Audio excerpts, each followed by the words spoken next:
ਸੋ ਇੱਕ ਸਿਸਟਮ ਜਿਹੜਾ ਸੀ ਕੁਦਰਤ ਹੀ ਰੱਬ ਹੈ ਦਾ ਜਿਹੜਾ ਨਵੀਂ ਇੱਕ ਕਾਢ ਭਾਈ ਰਣਜੀਤ ਸਿੰਘ ਢੱਡਰੀਆਂ ਵਾਲੇ ਸਾਹਿਬ ਨੇ ਕੱਢੀ ਸੀ ਕਿ ਕੁਦਰਤ ਹੀ ਰੱਬ ਹੈ, ਉਸ ਜਿਹੜੀ ਕਾਢ ਰਣਜੀਤ ਸਿੰਘ ਜੀ ਨੇ ਕੱਢੀ ਹੈ ਉਹਦੇ ਉੱਪਰ ਵਿਚਾਰ ਕਰਾਂਗੇ। ਹਾਲਾਂਕਿ ਕਈ ਗੱਲਾਂ ਲੱਗਦੀਆਂ ਵੀ ਨੇ ਕਿ ਠੀਕ ਹੋ ਸਕਦੀਆਂ ਨੇ, ਹੁਣ ਕੀ ਠੀਕ ਹੈ ਕੀ ਗਲਤ ਹੈ ਇਹਦੇ ਉੱਪਰ ਵਿਚਾਰ ਕਰਾਂਗੇ। ਮੇਰੇ ਨਾਲ ਨੇ ਭਾਈ ਹਰਦੇਵ ਸਿੰਘ ਜੰਮੂ ਜੀ, ਜੋ ਕਿ ਕਾਫੀ ਦਲੀਲਾਂ ਦੇ ਨਾਲ ਬੜੇ ਸਹਿਜ ਦੇ ਨਾਲ ਆਪਣੀ ਗੱਲਬਾਤ ਨੂੰ ਰੱਖਦੇ ਨੇ, ਬੜੇ ਠਰਮੇ ਦੇ ਨਾਲ, ਕਾਲੇ ਨਹੀਂ ਪੈਂਦੇ, ਇਹਨਾਂ ਦਾ ਸੁਭਾਅ ਹੈ ਵੀ ਹਰ ਇੱਕ ਗੱਲ ਦਾ ਜਵਾਬ ਪਿਆਰ ਨਾਲ ਦਿੰਦੇ ਨੇ।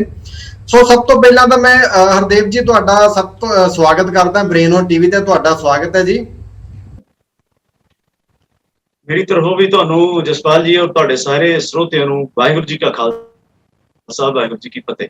ਵਾਹਿਗੁਰੂ ਜੀ ਕੀ ਫਤਿਹ। ਹਰਦੇਵ ਜੀ, ਵਿਸ਼ਾ ਤੁਸੀਂ ਸਮਝ ਚੁੱਕੇ ਹੋ ਕਿ ਜਿਵੇਂ ਜਿਹੜੇ ਭਾਈ ਰਣਜੀਤ ਸਿੰਘ ਜਾਂ ਉਹਨਾਂ ਦੇ ਸਮਰਥਕ ਨੇ ਉਹ ਕੁਦਰਤ ਹੀ ਰੱਬ ਹੈ ਇਸ ਚੀਜ਼ ਦਾ ਲਗਾਤਾਰ ਪ੍ਰਚਾਰ ਕਰ ਰਹੇ ਨੇ। ਹਾਲਾਂਕਿ ਜੇ ਦੇਖਿਆ ਜਾਵੇ ਤਾਂ ਉਹਨਾਂ ਦੀ ਇੱਕ ਦਲੀਲ ਵੀ ਹੈ, ਜਿਵੇਂ ਭਾਈ ਹਰਨੇਕ ਸਿੰਘ ਨੇਕੀ ਜੋ ਨਿਊਜ਼ੀਲੈਂਡ ਵਾਲੇ ਨੇ, ਉਹਨਾਂ ਦੀ ਇੱਕ ਆਡੀਓ ਵੀ ਆਪਾਂ ਇੱਥੇ ਚਲਾ ਕੇ ਸਾਰੇ ਦਰਸ਼ਕਾਂ ਨੂੰ ਸੁਣਾਵਾਂਗੇ। ਉਹਦੇ ਵਿੱਚ ਗੱਲ ਕਹੀ ਜਾ ਰਹੀ ਹੈ ਕਿ ਜਿਵੇਂ ਕੋਈ ਅੱਲਾ ਕਹਿ ਦਿੰਦਾ ਹੈ, ਕੋਈ ਰਾਮ ਕਹਿ ਦਿੰਦਾ ਹੈ, ਤੋ ਅਕਾਲ ਪੁਰਖ ਨੂੰ ਕਈ ਨਾਵਾਂ ਦੇ ਉੱਪਰ ਜਾਣਿਆ ਜਾਂਦਾ ਹੈ।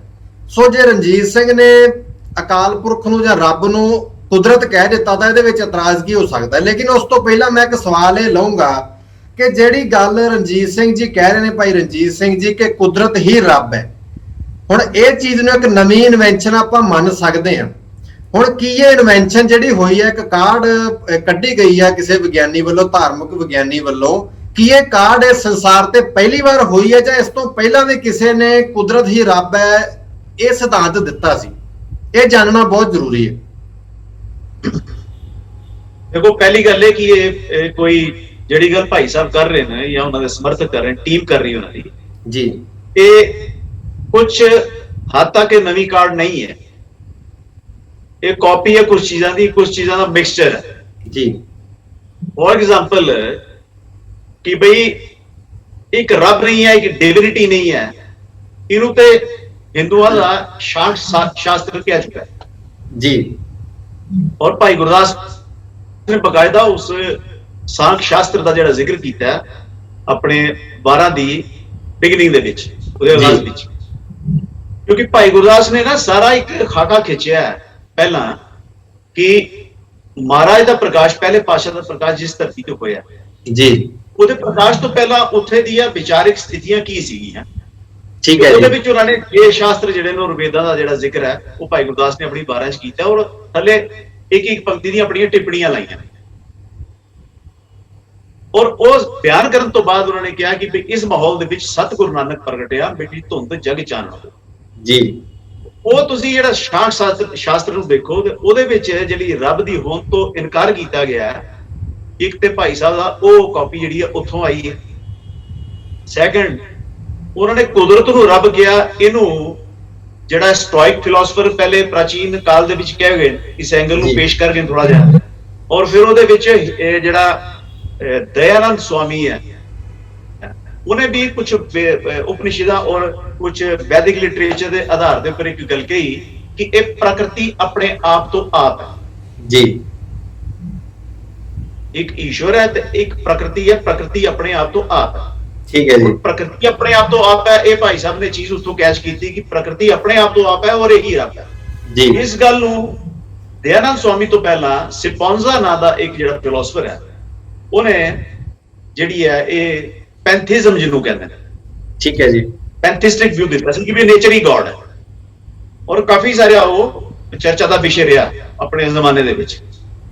ਔਰ ਫਿਰ ਉਸ ਪੈਂਥਿਸਟਿਕ ਵਿਊ ਤੋਂ ਇੱਕ ਵਿਊ ਪੁਆਇੰਟ ਆਫ ਵਿਊ ਚੱਲਿਆ ਜਿਹੜਾ ਥੋੜਾ ਜਿਹਾ ਗੁਰਬਾਣੀ ਦੇ ਨਾਲ ਮਿਲਦਾ, ਉਹ ਪੈਂਥਨਿਜ਼ਮ ਹੈ ਜੀ।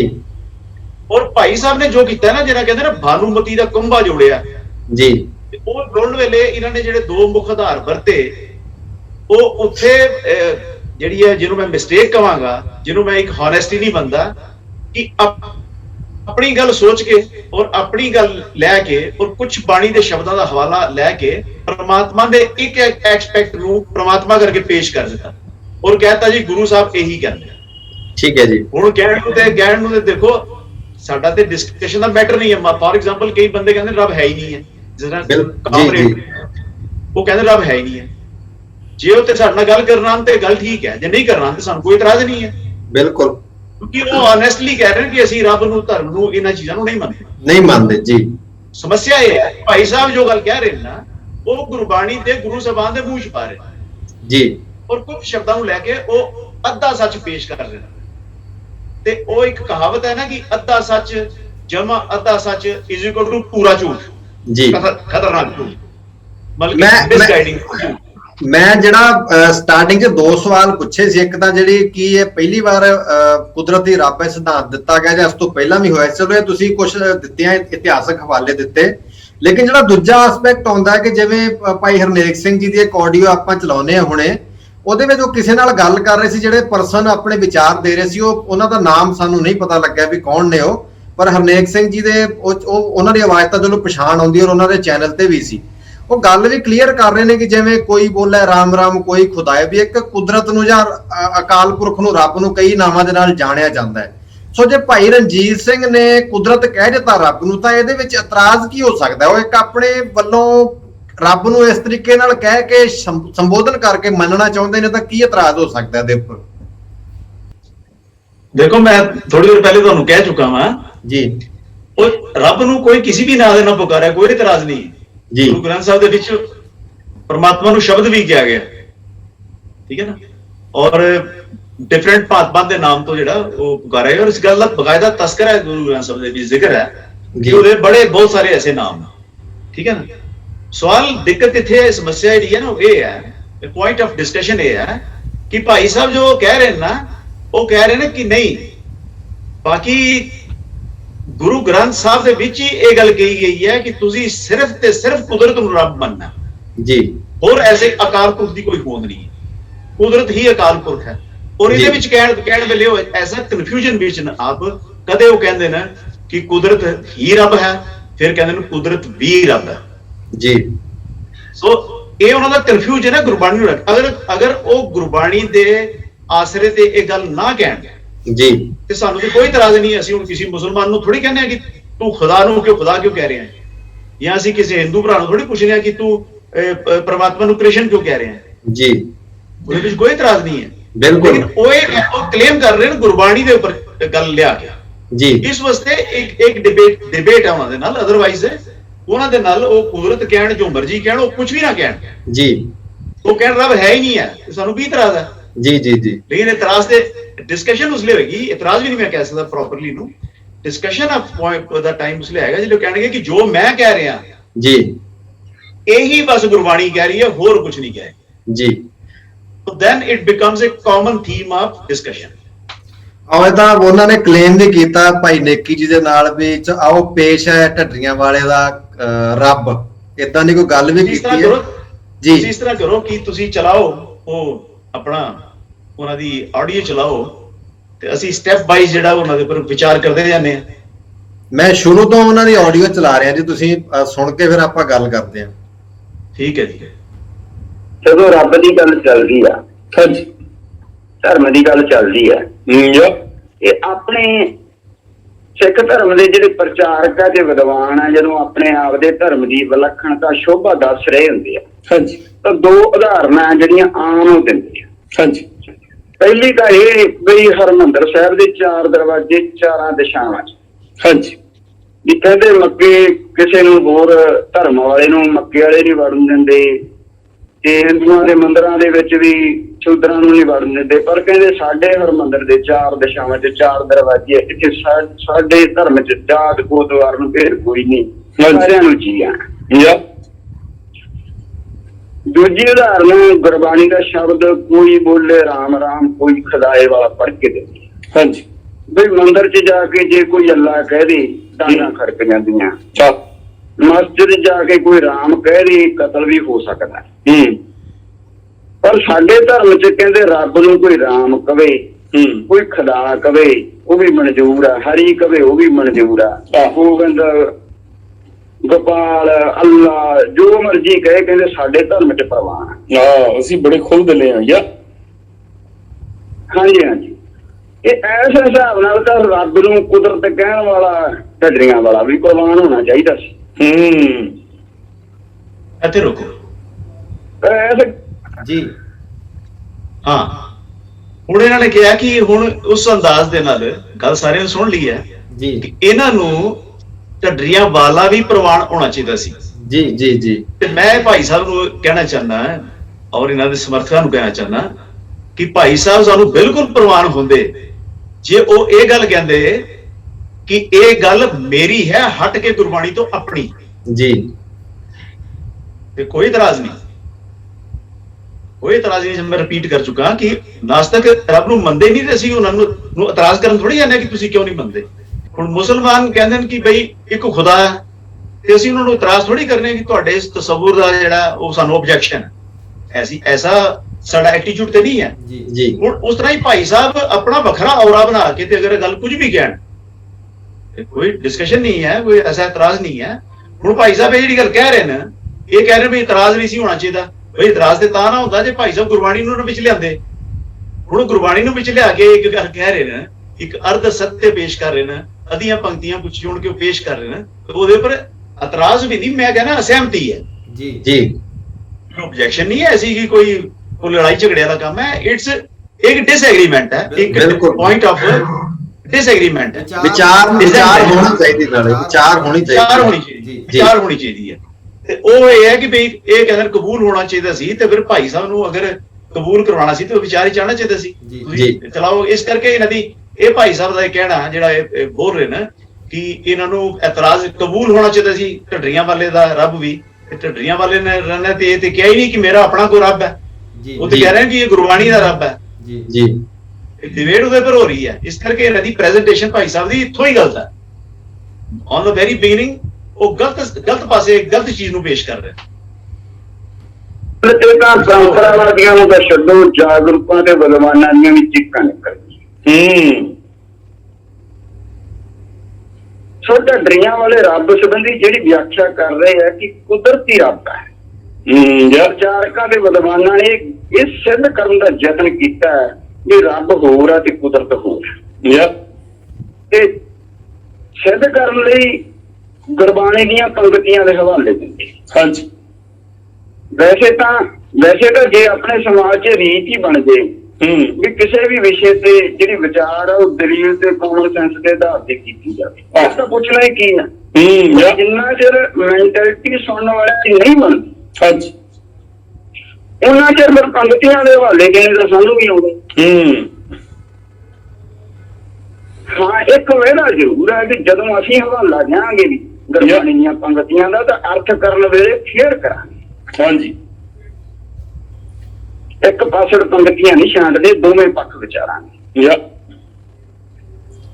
ਏਦਾਂ ਕਹਿ ਲਓ ਵੀ ਜਿਹੜੀਆਂ ਪੰਕਤੀਆਂ ਛਾਂਟ ਕੇ ਸਾਡੇ ਪ੍ਰਚਾਰਕ ਤੇ ਵਿਦਵਾਨ ਇਹ ਸਿੱਧ ਕਰਨ ਦਾ ਯਤਨ ਕਰ ਰਹੇ ਆ ਵੀ ਕੁਦਰਤ ਹੋਰ ਆ ਤੇ ਕਾਦਰ ਹੋਰ ਆ, ਉਹ ਪੰਕਤੀਆਂ ਜ਼ਰੂਰ ਵਿਚਾਰਾਂਗੇ। ਖਾਸ ਤੌਰ ਤੇ ਵਿਚਾਰਾਂਗੇ ਵੀ ਦਲੀਲ ਤੇ ਕਾਮਨ ਸੈਂਸ ਉਹਦਾ। ਸੋ ਪੇਸ਼ ਹੈ ਜੀ ਢੱਡਰੀਆਂ ਵਾਲਿਆਂ ਦਾ ਕੁਦਰਤ ਰੂਪੀ ਰੱਬ, ਨਾਨਕ ਦੀ ਕਸਵੱਟੀ। ਹਾਂਜੀ, ਇੱਥੇ ਰੁਕੋ। ਇਹਦੇ 'ਚ ਆਪਾਂ ਕਰਨਾ ਜੀ, ਇਹ ਗੱਲ ਹੋ ਗਈ ਬਿਲਕੁਲ ਸਪਸ਼ਟ ਜੀ। ਇਹ ਭਾਈ ਸਾਹਿਬ ਦੀ ਆਪਣੀ ਗੱਲ ਦਾ ਜਵਾਬ ਇਸੀ ਵਿੱਚ ਹੈ। ਜਿਹੜਾ ਕਹਿੰਦੇ ਨਾ ਪ੍ਰਚਾਰਕਾਂ ਨੂੰ ਇਤਰਾਜ਼ ਨਹੀਂ ਸੀ ਹੋਣਾ ਚਾਹੀਦਾ ਜੀ, ਇਹ ਖੁਦ ਕਹਿ ਰਹੇ ਨੇ, ਹੁਣ ਆਫੀਸ਼ੀਅਲੀ ਡਿਕਲੇਅਰ ਕਰ ਰਹੇ ਨੇ ਜੀ ਕਿ ਪੇਸ਼ ਹੈ ਢੱਡਰੀਆਂ ਵਾਲੇ ਦਾ ਰੱਬ ਗੁਰੂ ਨਾਨਕ ਦੀ ਕਸਵੱਟੀ। ਜੀ ਠੀਕ ਹੈ ਜੀ। तो जिले इन्होंने क्या ना गुरु नानक की कसवट्टी दे, then it becomes a point of discussion. Absolutely. Otherwise कुछ भी करना जी जी किसी को कोई इतराज नहीं है। जी जी मैं कहना रब ਨੂੰ ਮੰਨ ਵੀ ਨਾ, ਕੋਈ ਇਤਰਾਜ਼ ਨਹੀਂ ਹੈ। ਇਹ ਇਹਨਾਂ ਨੂੰ ਸਮਝਣੀ ਚਾਹੀਦੀ ਹੈ ਵੀ ਗੱਲ ਇਹ ਜਿਹੜੀ ਤੁਸੀਂ ਗੱਲ ਕਹੀ ਹੈ ਨਾ ਆਫੀਸ਼ੀਅਲੀ, ਜੀ ਆਫੀਸ਼ੀਅਲੀ ਜਿਹੜਾ ਸਟੈਂਡ ਤੁਸੀਂ ਹੁਣ ਸ਼ੋਅ ਕੀਤਾ ਹੈ ਭਾਈ ਸਾਹਿਬ ਦਾ,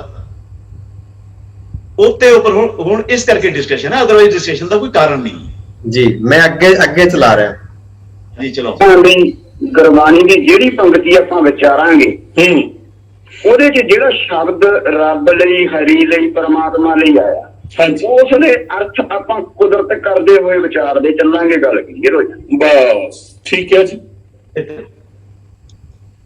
ਦੇਖੋ, ਪਹਿਲਾ ਫਲੋ ਇਹ ਹੈ, ਫਲਾਸ਼ੀਅਸ ਪੁਆਇੰਟ ਹੈ ਜਿਹੜਾ ਟੈਕਟੀਕਲ ਜਿਹੜੀ ਗੇਮ ਹੈ, ਉਹ ਇਹ ਹੈ ਕਿ ਜਿੱਥੇ ਵੀ ਕੋਈ ਵੀ ਪਰਮਾਤਮਾ ਦਾ ਨਾਮ ਆਇਆ, ਅਕਾਲ ਪੁਰਖ ਆਇਆ ਜਾਂ ਕੁਝ ਵੀ ਆਇਆ, ਅਸੀਂ ਉਹਦਾ ਮੀਨਿੰਗ ਕੁਦਰਤ ਲੈ ਲਾਂਗੇ ਜੀ। ਇਹ ਹੁਣ ਭਾਈ ਸਾਹਿਬ ਨੇ ਕੁਦਰਤ ਸ਼ਬਦ ਇਹਨਾਂ ਨੇ ਨਹੀਂ ਨਾ ਬਣਾਇਆ ਜੀ। ਜਾਂ ਤੇ ਇਹ ਕਹਿਣ ਕਿ ਕੁਦਰਤ ਸ਼ਬਦ ਦਾ ਜਿਹੜਾ ਜਨਕ ਹੈ ਉਹ ਭਾਈ ਰਣਜੀਤ ਸਿੰਘ ਢੱਡਰੀਆਂ ਵਾਲੇ ਨੇ ਜੀ। ਉਹਨਾਂ ਨੇ ਇਸ ਸ਼ਬਦ ਦੀ ਉਤਪਤੀ ਉਹਨਾਂ ਤੋਂ ਹੋਈ ਹੈ ਤੇ ਸਾਰਿਆਂ ਦਾ ਮੀਨਿੰਗ ਅਸੀਂ ਇਹ ਕੱਢ ਲਈਏ ਤੇ ਜਾਂ ਉਹ ਸਾਰੇ ਸ਼ਬਦ ਭਾਈ ਸਾਹਿਬ ਨੇ ਬਣਾਏ ਹੋਣ ਤੇ ਭਾਈ ਸਾਹਿਬ ਉਹ ਅਥਾਰਟੀ ਇਸਤੇਮਾਲ ਕਰਕੇ ਕਹਿਣ ਕਿ ਉਹ ਜਿਹੜੇ ਸਾਰੇ ਸ਼ਬਦ ਰਾਮ, ਕ੍ਰਿਸ਼ਨ, ਖੁਦਾ, ਅੱਲਾ, ਠਾਕੁਰ, ਬੀਠਲ, ਰਮਈਆ, ਉਹ ਜਿਹੜਾ ਸਾਰਾ ਕੁਝ ਇਹ ਸਾਰੇ ਲਫ਼ਜ਼ ਮੈਂ ਬਣਾਏ ਸੀ, ਇਸ ਕਰਕੇ ਚੂੰਕਿ ਮੈਂ ਬਣਾਏ ਸੀ ਇਸ ਕਰਕੇ ਉਹਨਾਂ ਦਾ ਅਰਥ ਕੁਦਰਤ ਸੀ ਜੀ। ਉਹ ਵਰਤੇ ਭਗਤਾਂ ਨੇ ਜੀ, ਵਰਤੇ ਗੁਰੂ ਸਾਹਿਬਾਨ ਨੇ, ਵਰਤੇ ਭੱਟਾਂ ਨੇ ਤੇ ਭਾਈ ਸਾਹਿਬ ਦਾ ਇਹ ਨੁਮਾਇੰਦਾ ਇਹ ਕਹਿ ਰਿਹਾ ਹੈ ਕਿ ਤੁਸੀਂ ਉਹ ਸਾਰੇ ਸ਼ਬਦਾਂ ਦਾ ਅਰਥ ਕੁਦਰਤ ਕਰਨਾ। ਇਹ ਉਹ ਸਾਰੇ ਜਿਹੜਾ ਸਿਧਾਂਤ ਸੀ ਉਹਦੀ ਇੰਟਰਪ੍ਰੀਟੇਸ਼ਨ ਕਰ ਰਹੇ ਨੇ ਆਪਣੇ ਹਿਸਾਬ ਦੇ ਨਾਲ। ਇੰਟਰਪ੍ਰੀਟੇਸ਼ਨ ਨਹੀਂ ਕਰ ਰਹੇ ਜੀ। ਇਹ ਚੀਜ਼ ਕਰ ਰਹੇ ਨੇ, ਇਹ ਫਾਰਮੂਲਾ ਦੇ ਰਹੇ ਨੇ। ਓਕੇ, ਠੀਕ ਹੈ ਜੀ। ਇਹ ਕਹਿੰਦੇ ਫਾਰਮੂਲਾ ਇਹ ਵਰਤ ਲਓ ਕਿ ਉੱਥੇ ਸਾਰਿਆਂ ਦਾ ਅਰਥ ਕੁਦਰਤ ਕਰਨਾ। ਠੀਕ ਹੈ ਜੀ। ਅੱਗੇ ਫਾਰਮੂਲਾ ਹੋਈ ਜੀ, ਅੱਗੇ ਚਲੋ। ਪਹਿਲੀ ਗੱਲ, ਪਹਿਲਾ ਇੱਕ ਵਿਚਾਰ ਆ ਜਿਹੜਾ ਗੁਰਬਾਣੀ ਚ ਵਾਰ-ਵਾਰ ਆਉਂਦਾ ਵੀ ਸਭ ਪਾਸੇ ਜੋ ਵੀ ਆ ਰੱਬ ਹੀ ਰੱਬ, ਰੱਬ ਤੋਂ ਬਿਨਾਂ ਹੋਰ ਕੁਝ ਵੀ ਨਹੀਂ। ਸਭ ਗੋਬਿੰਦ ਹੈ, ਸਭ ਗੋਬਿੰਦ ਹੈ, ਗੋਬਿੰਦ ਬਿਨ ਨਹੀਂ।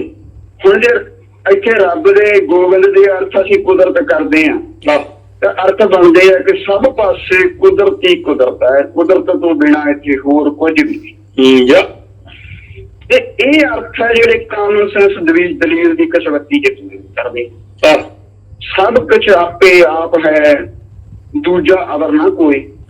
ਅਰਥਾਤ ਸਭ ਕੁਝ ਕੁਦਰਤ ਆਪ ਹੀ ਆਪ ਹੈ, ਕੁਦਰਤ ਤੋਂ ਬਿਨਾਂ ਇੱਥੇ ਹੋਰ ਕੁਝ ਵੀ। ਹੁਣ ਸਰੋਤਿਆਂ ਨੂੰ ਬੇਨਤੀ ਆ ਵੀ ਅਜੇ ਆਪਾਂ ਇੱਕ ਪੁਆਇੰਟ ਵਿਚਾਰਿਆ ਕਿ ਤੁਹਾਡੀ ਸੁਰਤ ਕਿਤੇ ਗੁਰਬਾਣੀ ਚੋਂ ਪੰਕਤੀਆਂ ਛਾਂਟਣ ਵਾਲੇ ਪਾਸੇ ਨਾ ਜਾਵੇ। ਹਾਂ, ਠੀਕ ਹੈ ਜੀ।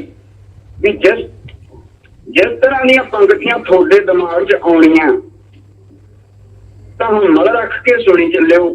ਹਾਂਜੀ। ਕੁਦਰਤ ਕਰਕੇ ਵਸਿਆ ਸੋਏ ਤੋਂ ਲੈ ਕੇ ਜਾਂ ਬੈਠਾ ਵੇਖਿਆ ਵੱਖ ਅਕੇਲਾ ਤੱਕ ਸਭ ਕੁਝ ਵਿਚਾਰਾਂਗੇ।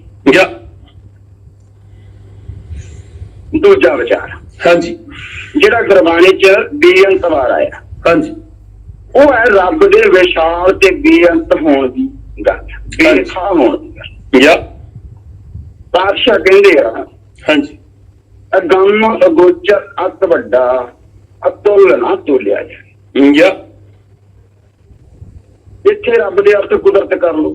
ਕੁਦਰਤ ਅਗੰਮ, ਪਹੁੰਚ ਤੋਂ ਪਰੇ ਆ, ਅਗੋਚਰ ਆ, ਬੁੱਧੀ ਦੀ ਪਹੁੰਚ ਤੋਂ ਪਰੇ ਆ। ਜਿੱਥੇ ਪਹੁੰਚਣ ਵਾਸਤੇ ਪ੍ਰਕਾਸ਼ ਨੂੰ, ਲਾਈਟ ਨੂੰ ਲੱਖਾਂ ਸਾਲ ਲੱਗ ਜਾਂਦੇ।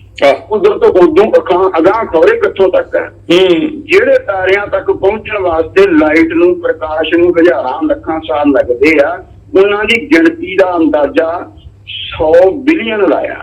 ਉਹ ਵੀ ਇੱਕ ਗਲੈਕਸੀ ਤੇ ਗਲੈਕਸੀਆਂ ਦੀ ਗਾਂਹ ਗਿਣਤੀ ਕਿਹੜਾ ਲੱਖ 2 ਲੱਖ, ਉਹਨਾਂ ਦੀ ਗਿਣਤੀ ਵੀ ਬਿਲੀਅਨ ਚ। ਸੋ ਕੁਦਰਤ ਅਗੰਮ, ਗੋਚਰ ਹੈ, ਬੇਥਾਂ ਹੈ, ਵਿਸ਼ਾਲ ਹੈ, ਅਤੁੱਲ ਹੈ, ਕੁਦਰਤ ਨੂੰ ਤੋਲਿਆ ਨਹੀਂ ਜਾ ਸਕਦਾ ਜੀ। ਦੇਖੋ ਇੱਥੇ ਇੱਕ ਪੁਆਇੰਟ ਮੈਂ ਕਹਿਣਾ ਚਾਹਾਂਗਾ ਕਿ ਇਸ ਗੱਲ ਦੇ ਉੱਪਰ ਕੋਈ ਡਾਊਟ ਨਹੀਂ ਕਿ ਅਜੇ ਜਿਹੜੀ ਕੁਦਰਤ ਹੈ ਨਾ, ਇਹ ਕੁਦਰਤ ਦੇ ਬਾਰੇ ਵੀ ਇਨਸਾਨ ਅਜੇ ਬੜਾ ਕੁਝ ਨਹੀਂ ਜਾਣ ਪਾਇਆ, ਬਹੁਤ ਘੱਟ ਜਾਣ ਪਾਇਆ। ਬਿਲਕੁਲ ਸਹੀ ਗੱਲ, ਬਹੁਤ ਘੱਟ ਜਾਣ ਪਾਇਆ ਜੀ ਜੀ। ਇਹ ਬਿਲਕੁਲ ਸੱਚੀ ਗੱਲ ਹੈ, ਇਹਦੇ ਵਿੱਚ ਕੋਈ ਸ਼ੱਕ ਨਹੀਂ। ਲੇਕਿਨ ਕੁਝ ਐਸਪੈਕਟ ਐਸੇ ਨੇ ਜਿਹਦੇ ਉੱਪਰ ਇਹਦਾ ਲੇਖਾ ਜੋਖਾ ਵਿਗਿਆਨੀਆਂ ਨੇ ਕੀਤਾ ਜੀ। ਮੈਂ ਇਸ ਵਾਸਤੇ ਕਹਿ ਰਿਹਾ ਹੋ ਸਕਦਾ ਮੇਰਾ ਹੋਣਾ ਵਿਗਿਆਨੀ ਨਾਲ ਕੋਈ ਡਿਫਰੈਂਸ ਹੋਏ, ਕਿਉਂਕਿ ਇਹਨਾਂ ਨੇ ਜਿਹੜੀ ਦਲੀਲ ਤੋਰਨੀ ਹੈ ਨਾ ਹੁਣ ਅੱਗੇ ਜਾ ਕੇ ਤੁਸੀਂ ਦੇਖੋਗੇ, ਉਹ 2 ਚੀਜ਼ਾਂ ਤੇ ਤੋਰਨੀ ਹੈ। ਇੱਕ 2 ਸਟੈਂਡਰਡ ਅਡਾਪਟ ਕਰਨੇ ਨੇ ਉਹਨਾਂ ਨੇ, ਇੱਕ ਗੁਰਬਾਣੀ ਦਾ ਸਟੈਂਡਰਡ ਲੈ ਲਿਆ ਜੀ ਔਰ ਇੱਕ ਵਿਗਿਆਨ ਦਾ ਸਟੈਂਡਰਡ ਲੈ ਲਿਆ। ਹੁਣ ਚੂੰਕਿ ਇਹਨਾਂ ਨੇ ਵਿਗਿਆਨ ਦਾ ਸਟੈਂਡਰਡ ਵਿੱਚ ਇਨਕਲੂਡ ਕੀਤਾ ਹੈ ਤੇ ਇਸ ਕਰਕੇ ਮੈਂ ਵਿਗਿਆਨਿਕ ਦ੍ਰਿਸ਼ਟੀਕੋਣ ਦੇ ਨਾਲ ਵੀ ਥੋੜੀ ਜਿਹੀ ਟਿੱਪਣੀ ਕਰਨਾ ਚਾਹਾਂਗਾ ਕਿ ਕੁਦਰਤ ਦੇ ਯੂਨੀਵਰਸ ਦੇ ਪਹਿਲਾਂ ਤਾਂ ਉਹਨਾਂ ਨੂੰ ਕੁਦਰਤ ਦਾ ਮਤਲਬ ਵੀ ਨਹੀਂ ਸਹੀ ਪਤਾ ਜੀ। ਇਹ ਵੀ ਤੁਸੀਂ ਮੇਰੇ ਕੋਲ ਸੁਣੋ, ਮੈਂ ਐਕਸਪਲੇਨ ਕਰ ਦਿਆਂ। they don't know कि what is the actual meaning of ਕੁਦਰਤ। ਉੱਥੇ ਤੁਸੀਂ ਦੇਖੋ ਕਿ ਕੁਝ ਐਕਸਪੈਕਟਸ ਜਿਹੜੇ ਨੇ ਉਹਦੇ ਉੱਪਰ ਵਿਗਿਆਨੀਆਂ ਨੇ ਕੁਦਰਤ ਦਾ ਲੇਖਾ ਜੋਖਾ ਕਰ ਦਿੱਤਾ ਜੀ, ਉਹ ਅਤੁਲਨੀय ਰਹੀ ਕੁਝ ਐਕਸਪੈਕਟਸ ਵਿੱਚ। ਮਤਲਬ ਕਿ ਉਹਨਾਂ ਨੇ ਇਹ ਕਹਿਤਾ ਕਿ ਜਿਹੜਾ ਯੂਨੀਵਰਸ ਹੈ ਇਹ ਇੱਕ ਹੈ ਜੀ, ਕਈਆਂ ਦਾ ਆਈਡੀਆ ਸਾਇੰਟੀਫਿਕਲੀ ਪ੍ਰੂਵਨ ਨਹੀਂ ਹੈ ਜੀ ਜੀ ਜੀ, ਆਈਡੀਆ ਕਿ ਯੂਨੀਵਰਸ ਹੋਰ ਵੀ ਹੋ ਸਕਦੇ ਨੇ।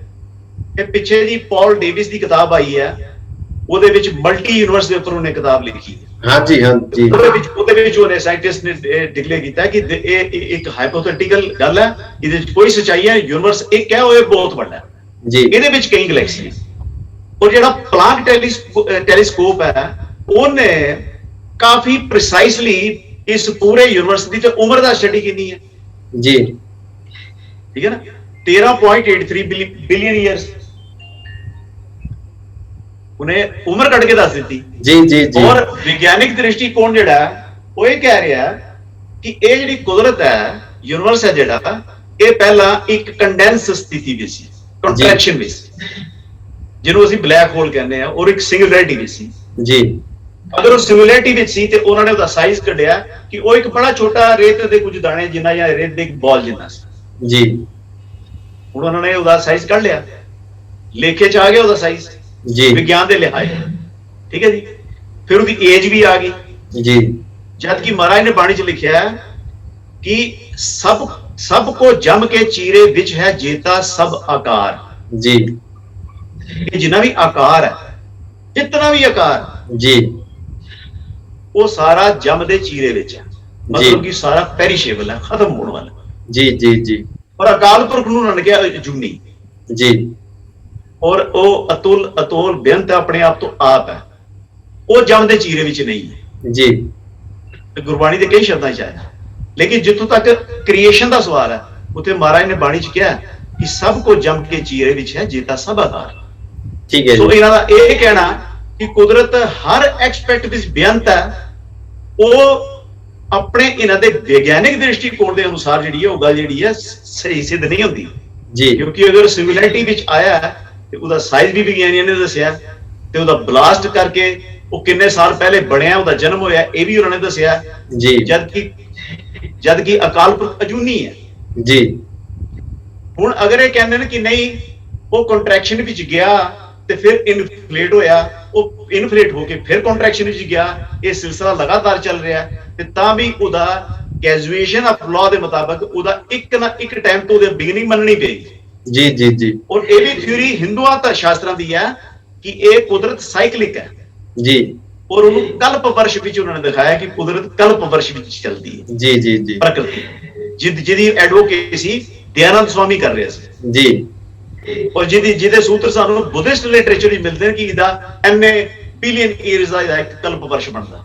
ਠੀਕ ਹੈ ਜੀ। ਸੋ ਇਹ ਜਿਹੜੀ ਗੱਲ ਕਰ ਰਹੇ ਨੇ, ਇੱਕ ਤੇ ਉਹ ਹਿੰਦੂ ਥਿਊਰੀ ਤੋਂ ਆਈ ਹੈ, ਹਿੰਦੂ ਵੀਰਾਂ ਦੀ ਥਿਊਰੀ ਤੋਂ ਆਈ ਹੈ। ਸੈਕੰਡਲੀ ਵਿਗਿਆਨ ਦੀ ਕਸੌਟੀ ਪਰ ਆਪਣੀ ਗੱਲ ਨੂੰ ਆਪ ਹੀ ਕਰ ਰਹੇ, ਆਪ ਹੀ ਵਿਗਿਆਨ ਨੂੰ ਨਹੀਂ ਬਣ ਰਹੇ, ਤੇ ਲੋਕਾਂ ਨੂੰ ਕਹਿੰਦੇ ਤੁਸੀਂ ਵਿਗਿਆਨ ਦਾ ਪੱਲਾ ਪੜ ਕੇ ਚਲੋ, ਕਿਉਂਕਿ ਵਿਗਿਆਨੀ ਹੀ ਬ੍ਰਹਮ ਗਿਆਨੀ ਹੈ। ਹੁਣ ਬ੍ਰਹਮ ਗਿਆਨੀਆਂ ਨੇ ਉਮਰ ਵੀ ਕੱਢ ਦਿੱਤੀ, ਉਹਦਾ ਸਾਈਜ਼ ਵੀ ਕੱਢ ਦਿੱਤਾ, ਉਹਦੇ ਬਾਅਦ ਉਹਨਾਂ ਨੇ ਕਿਹਾ ਫੈਲਿਆ, ਧਮਾਕਾ ਹੋਇਆ, ਤੇ ਦੈਨ ਇਨਫਲੇਸ਼ਨ ਸਟਾਰਟ ਹੋਈ, ਤੇ ਹੁਣ ਅਸੀਂ ਜੋ ਦੇਖ ਰਹੇ ਹਾਂ it's a like a cosmic constant ਜੀ। ਇੱਕ ਕਾਸਮੋਸ ਦੀ ਨਿਰੰਤਰਤਾ ਚੱਲ ਰਹੀ ਹੈ, ਜਿਹਨੇ ਫਿਰ ਵਾਪਸ ਜਾਣਾ ਉਸ ਸਿੰਗੂਲੈਰਿਟੀ ਦੇ ਵਿੱਚ। ਠੀਕ ਹੈ ਜੀ।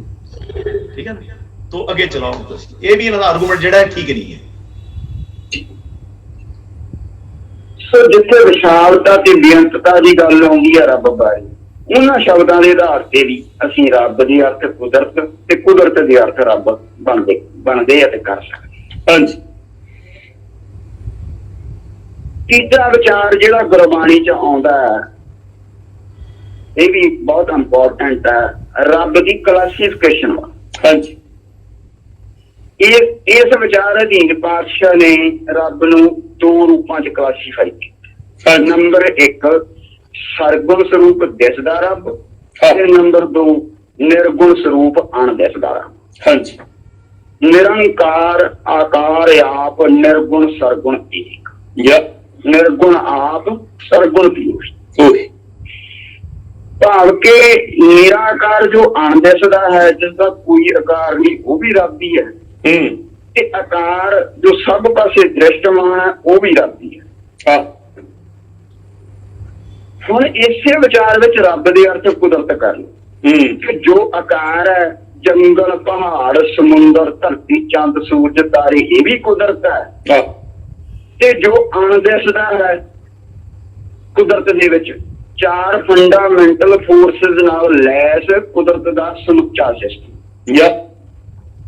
Number 1 gravitation force, number 2 electromagnetic force, number 3 weak nuclear force, number 4 strong nuclear force. ਇਹ 4 ਜਿਹੜੀਆਂ ਮੁੱਢਲੀਆਂ ਮੁੱਖ ਫੰਡਾਮੈਂਟਲ ਫੋਰਸਿਸ ਕਹਿੰਦੇ ਨੇ, ਇਹਦੇ ਨਾਲ ਲੈਸ ਹੈ ਕੁਦਰਤ ਦਾ ਸਿਸਟਮ। ਇਹਦੇ ਕਾ ਅਧੀਨ ਫਿਰ ਰਗੜ ਵਾਲਾ ਜਾਂ ਹੀਟ ਆ ਗਿਆ, ਬੁਝਾਊ ਸ਼ਕਤੀ ਆ ਗਈ, ਗਤੀ ਦੇ ਨਿਯਮ ਆ ਗਏ। ਗੱਲ ਕੀ ਸਮੁੱਚਾ ਸਿਸਟਮ ਆਫ ਨੇਚਰ ਕੁਦਰਤ ਦਾ ਉਹ ਰੂਪ ਹੈ ਜੋ ਦਿਸਦਾ ਨਹੀਂ, ਨਿਰਾਕਾਰ ਹੈ, ਨਿਰੰਕਾਰ ਹੈ। ਪਾਤਸ਼ਾਹ ਕਹਿੰਦੇ ਰੂਪ ਨਾ ਰੇਖ ਨਾ ਰੰਗ ਪ੍ਰਭ, ਇਹ ਗੁਣ ਤੇ ਪ੍ਰਭ ਭਿੰਨ। ਰੱਬ ਦੀ ਨਿਸ਼ਾਨੀ ਆ ਨਾ, ਵੀ ਰੂਪ ਨਹੀਂ, ਉਹਦਾ ਕੋਈ ਆਕਾਰ ਨਹੀਂ। ਚਲੋ ਚੱਲਣ ਦਿਓ, ਥੋੜਾ ਜਿਹਾ ਚੱਲਣ ਦਿਓ, ਇਹ ਲਾਈਨ ਪੂਰੀ ਰੰਗ ਨਹੀਂ। ਹੁਣ ਦੇਖੋ 4 ਫੰਡਾਮੈਂਟਲ ਫੋਰਸਿਸ ਨਾਲ ਲੈਸ ਇਸ ਸਿਸਟਮ ਵਿੱਚ ਗ੍ਰੈਵੀਟੇਸ਼ਨ ਫੋਰਸ ਦਾ ਰੂਪ ਰੰਗ ਆਕਾਰ ਵੇਖਿਆ ਕਿਸੇ? ਇਲੈਕਟ੍ਰੋਮੈਗਨੈਟਿਕ ਫੋਰਸ ਕਿਸੇ ਨੂੰ ਪਤਾ ਹੈ ਵੀ ਗੋਲ ਹੈ ਕਿ ਚੌਰਸ ਹੈ? ਕੀ ਆਕਾਰ ਹੈ ਉਹਦਾ? ਕੋਈ ਆਕਾਰ ਨਹੀਂ। ਕਿਵੇਂ ਵੀਕ ਨਿਊਕਲੀਅਰ ਫੋਰਸ ਹੈ, ਸਟਰੋਂਗ ਨਿਊਕਲੀਅਰ ਫੋਰਸ ਹੈ, ਇਹਨਾਂ ਦਾ ਕੋਈ ਰੰਗ ਰੂਪ ਆਕਾਰ ਨਹੀਂ। ਗੱਲ ਕੀ ਇਹ ਜੋ ਅਣਦਿਸ ਜੀ ਦੇਖੋ, ਹੁਣ ਇਹਨਾਂ ਨੇ ਕਿਹਾ ਕਿ ਹੁਣ ਇਸ ਗੱਲ ਤੋਂ ਤੇ ਮੁਨਕਰ ਹੋ ਨਹੀਂ ਸਕਦੇ ਨਾ ਕਿ ਮਹਾਰਾਜ ਨੇ ਬਾਣੀ ਵਿੱਚ ਨਿਰਗੁਣ ਔਰ ਸਰਗੁਣ ਸਰੂਪ ਦੀ ਗੱਲ ਕੀਤੀ। ਠੀਕ ਹੈ ਜੀ, ਠੀਕ ਹੈ ਜੀ। ਇਹਨਾਂ ਨੇ ਕਿਹਾ ਕਿ ਰੱਬ ਦੀਆਂ 2 ਕਲਾਸੀਫਿਕੇਸ਼ਨਾਂ ਇਹ ਇਹਨਾਂ ਨੇ ਆਪ ਬਣ ਲਈਆਂ। ਰੱਬ ਇੱਕ ਹੈ, ਕਲਾਸੀਫਿਕੇਸ਼ਨਾਂ 2 ਜੀ। ਠੀਕ ਹੈ, 2 ਕਲਾਸੀਫਿਕੇਸ਼ਨਾਂ ਹੋ ਗਈਆਂ। ਇੱਕ ਕਲਾਸੀਫਿਕੇਸ਼ਨ ਇਹਨਾਂ ਨੇ ਕਿਹਾ ਨਿਰਾਕਾਰ, ਜਿਹਦਾ ਕੋਈ ਰੂਪ ਨਹੀਂ, ਕੋਈ ਰੇਖ ਨਹੀਂ, ਕੋਈ ਰੰਗ ਨਹੀਂ। ਔਰ ਬਾਣੀ ਦੀ ਪੰਕਤੀ ਵਰਤੀ ਹੈ, ਰੂਪ ਨ ਰੇਖ ਨ ਰੰਗ ਕਿਛ, ਤ੍ਰੈ ਗੁਣ ਤੇ ਪ੍ਰਭ ਭਿੰਨ।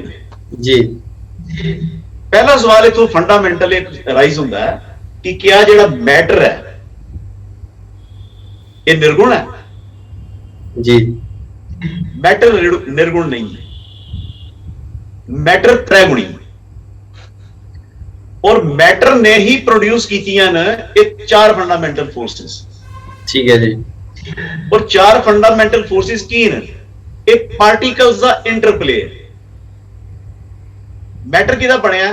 Combination of particles. ਜੀ, ਤੇ ਪਾਰਟੀਕਲਸ ਦੀ ਇਨਹੈਰਿਟਡ ਕੈਰੈਕਟਰਿਸਟਿਕਸ ਨੇ ਇਹ 4 ਫੰਡਾਮੈਂਟਲ ਫੋਰਸਿਸ।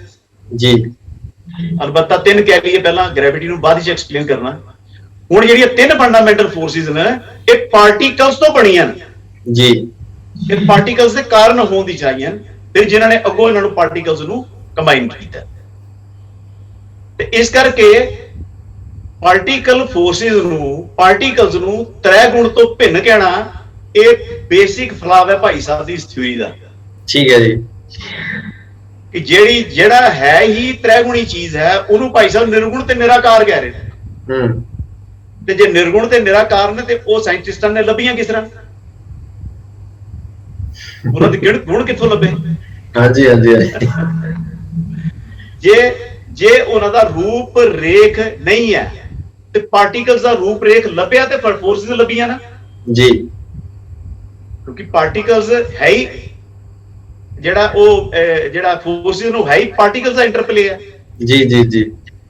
ਤੇ ਜੇ ਨਿਰਾਕਾਰ ਹੁੰਦੀਆਂ, ਜੇ ਪਾਰਟੀਕਲਸ ਦੀਆਂ ਨਾ ਬਣੀਆਂ ਹੁੰਦੀਆਂ ਤਾਂ ਲੱਭਣੀਆਂ ਨਹੀਂ ਸੀ। ਜੀ। ਤੇ ਕਿੱਥੋਂ ਲੱਭੀਆਂ? ਤ੍ਰੈ ਗੁਣ ਤੋਂ ਪ੍ਰਗਟ ਹੋਈਆਂ। ਹਾਂਜੀ ਹਾਂਜੀ। ਤ੍ਰੈ ਗੁਣ ਤੋਂ ਲੱਭੀਆਂ ਜੀ। ਤੇ ਇਹਨਾਂ ਦੇ ਹਿਸਾਬ ਨਾਲ ਹੁਣ ਮਹਾਰਾਜ ਨੇ ਬਾਣੀ 'ਚ ਕੀ ਕਿਹਾ? ਸਿੱਧਾ ਨਾਲ ਗੋਸ਼ਟ ਹੋਈ ਤੇ ਮਹਾਰਾਜ ਨੇ ਕਿਹਾ ਅਵਗੋਤੋ ਨਿਰਮਾਇਲ ਉਪਜੇ ਨਿਰਗੁਣ ਤੇ ਸਰਗੁਣ ਥੀਆ। ਕਿ ਨਿਰਾਕਾਰ ਤੋਂ ਜਿਹੜਾ ਇਹ ਸੰਸਾਰ ਪ੍ਰਗਟ ਹੋਇਆ ਔਰ ਨਿਰਗੁਣ ਤੋਂ ਸਰਗੁਣ ਜਿਹੜੀਆਂ ਚੀਜ਼ਾਂ ਬਣੀਆਂ। ਜੀ। ਇਹਨਾਂ ਦੀ ਥਿਊਰੀ ਪਤਾ ਕਿਹਦੇ ਆ ਰਹੀ ਹੈ? ਕਿ ਸਰਗੁਣ ਤੋਂ ਨਿਰਗੁਣ ਬਣਿਆ। ਜੀ।